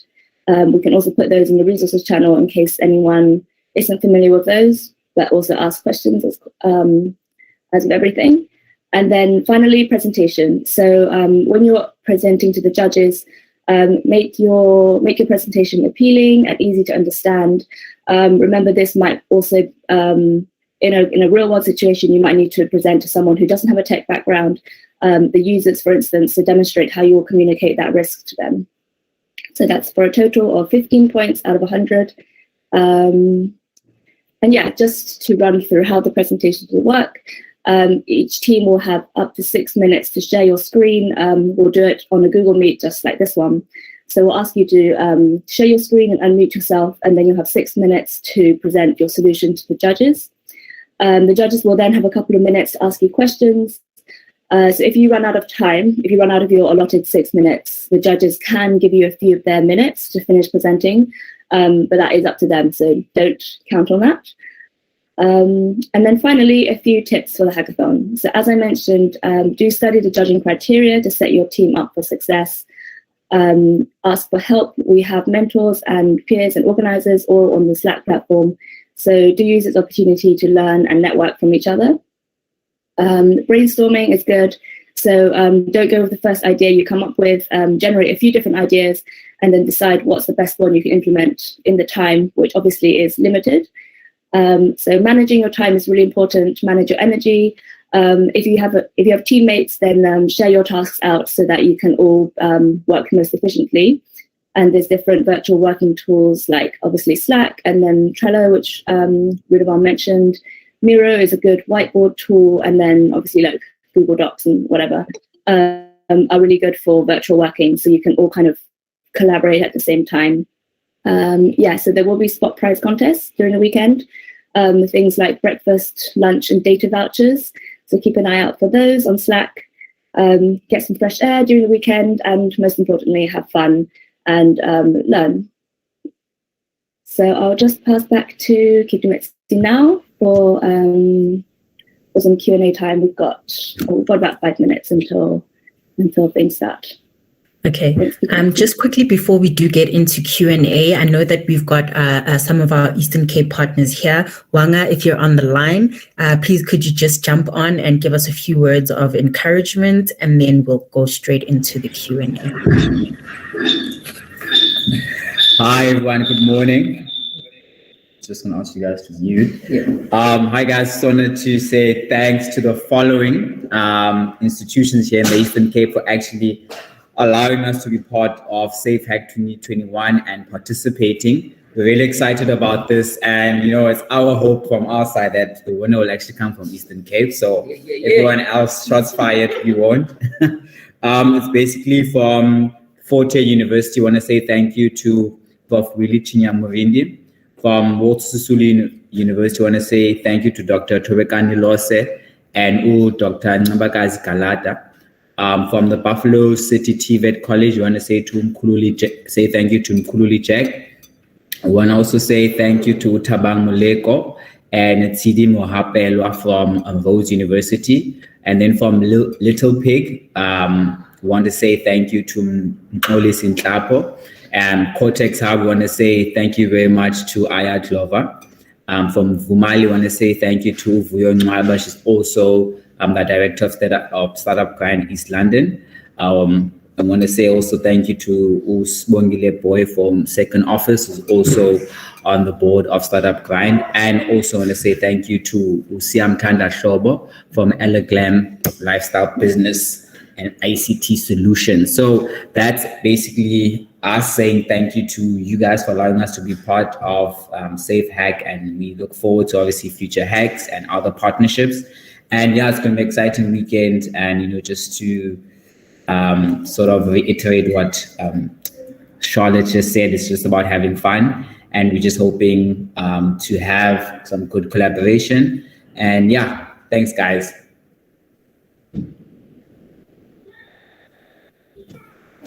Thank you so much for that, Wanga. Some applause there in the background. So I'm going to just spend a few minutes on this Q&A. I mean, I did see that most of the questions were actually answered in the chat as we were going along, but I did see, Dane, that there are 2 questions for you that have not been answered. So I'll just paste them in the chat, and if you are still on the line, if you could please answer these questions. Yeah, sure thing. So I did see them. They were both about different ways. I didn't want to interrupt the other people's presentation, so I wanted to wait until the end. So both of the questions were preventing people from guessing the names of the database tables and that sort of stuff, and using stored procedures, if I remember correctly. That was a specific question. The sort of benefit and the downside of SQL injection, as I spoke about, is that the vulnerability lets you query that information anyway. So SQL injection will affect stored procedures and will let you query the names of the database tables no matter what they're called. Like, you can even guess it letter by letter. There's a really great tool called SQL Map that automates a lot of the mundane stuff like that for you. So those are not defenses. I did find a link that I'll paste in the chat as well, just on preventing this. It's just a quick guide on parameterized queries. That is the right solution for this. So that is there. I'm happy. Sure thing. I'm happy to talk to anybody else about it as well, if anybody else has further questions on this. Okay, perfect. Thank you for that. So as I did say, guys, I think a lot of the questions were answered in the chat as we went along. If somebody does have a question now, feel free to raise your hand and we will answer your question. And then I think this is the masterclass, it's done. Thank you for all of the presenters for availing themselves, and most importantly, thank you for all of our participants for making it here. I hope that you guys have learned a lot already in just this part of the hackathon. We will be making the presentations available in resources. Matthew, I see you have a hand. Good afternoon. Thank you. Our team is just interested in participating in the CTF. So are we still obligated to prepare a presentation and participate in that side of the hackathon for the weekend? Nathan, do you want to take that one in terms of, is there a presentation required from a CTF perspective? No. Matthew, how many people do you have in your team? Because at the moment with 3 people. 3 people, all university graduates? Yes. Well, I remember you undergrads. Oh, undergrads. Okay. All right. No problem. Look, no, there's no presentations. However, if you guys want to present what you've been doing to the wider audience, it might be cool. I tell you what, let's get into the first classroom session. There's 2 quick flags that you guys need to do. They're really easy. I'm sure you guys will get it pretty quickly. I'm going to see you in the classroom session. We'll decide whether we're going to do a presentation to the rest of the team or not. Okay. Thank you very much. Pleasure, man. Great. Matthew, one other thing. Are you guys on the Slack channel at the moment? Yes, we are. We're getting all the different channels of communication. Thank you. Okay, perfect. All right, perfect. So if there are no other questions, we will meet back here at 4:00 for the next session, which is the update and get together. This will be chaired by Mr. Steve Jump.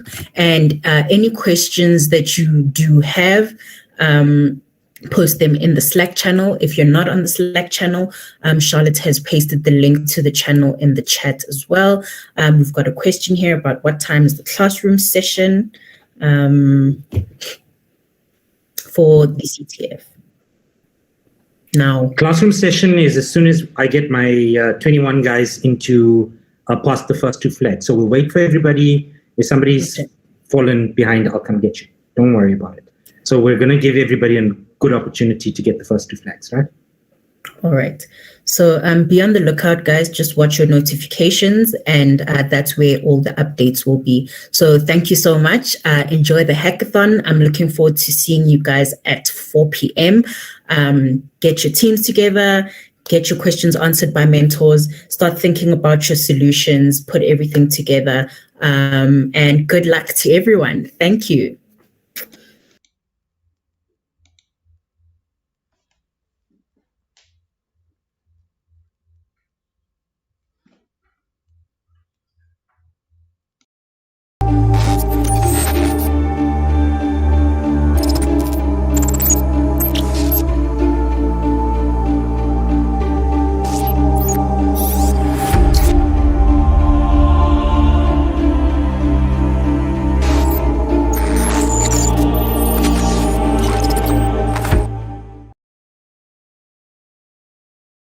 you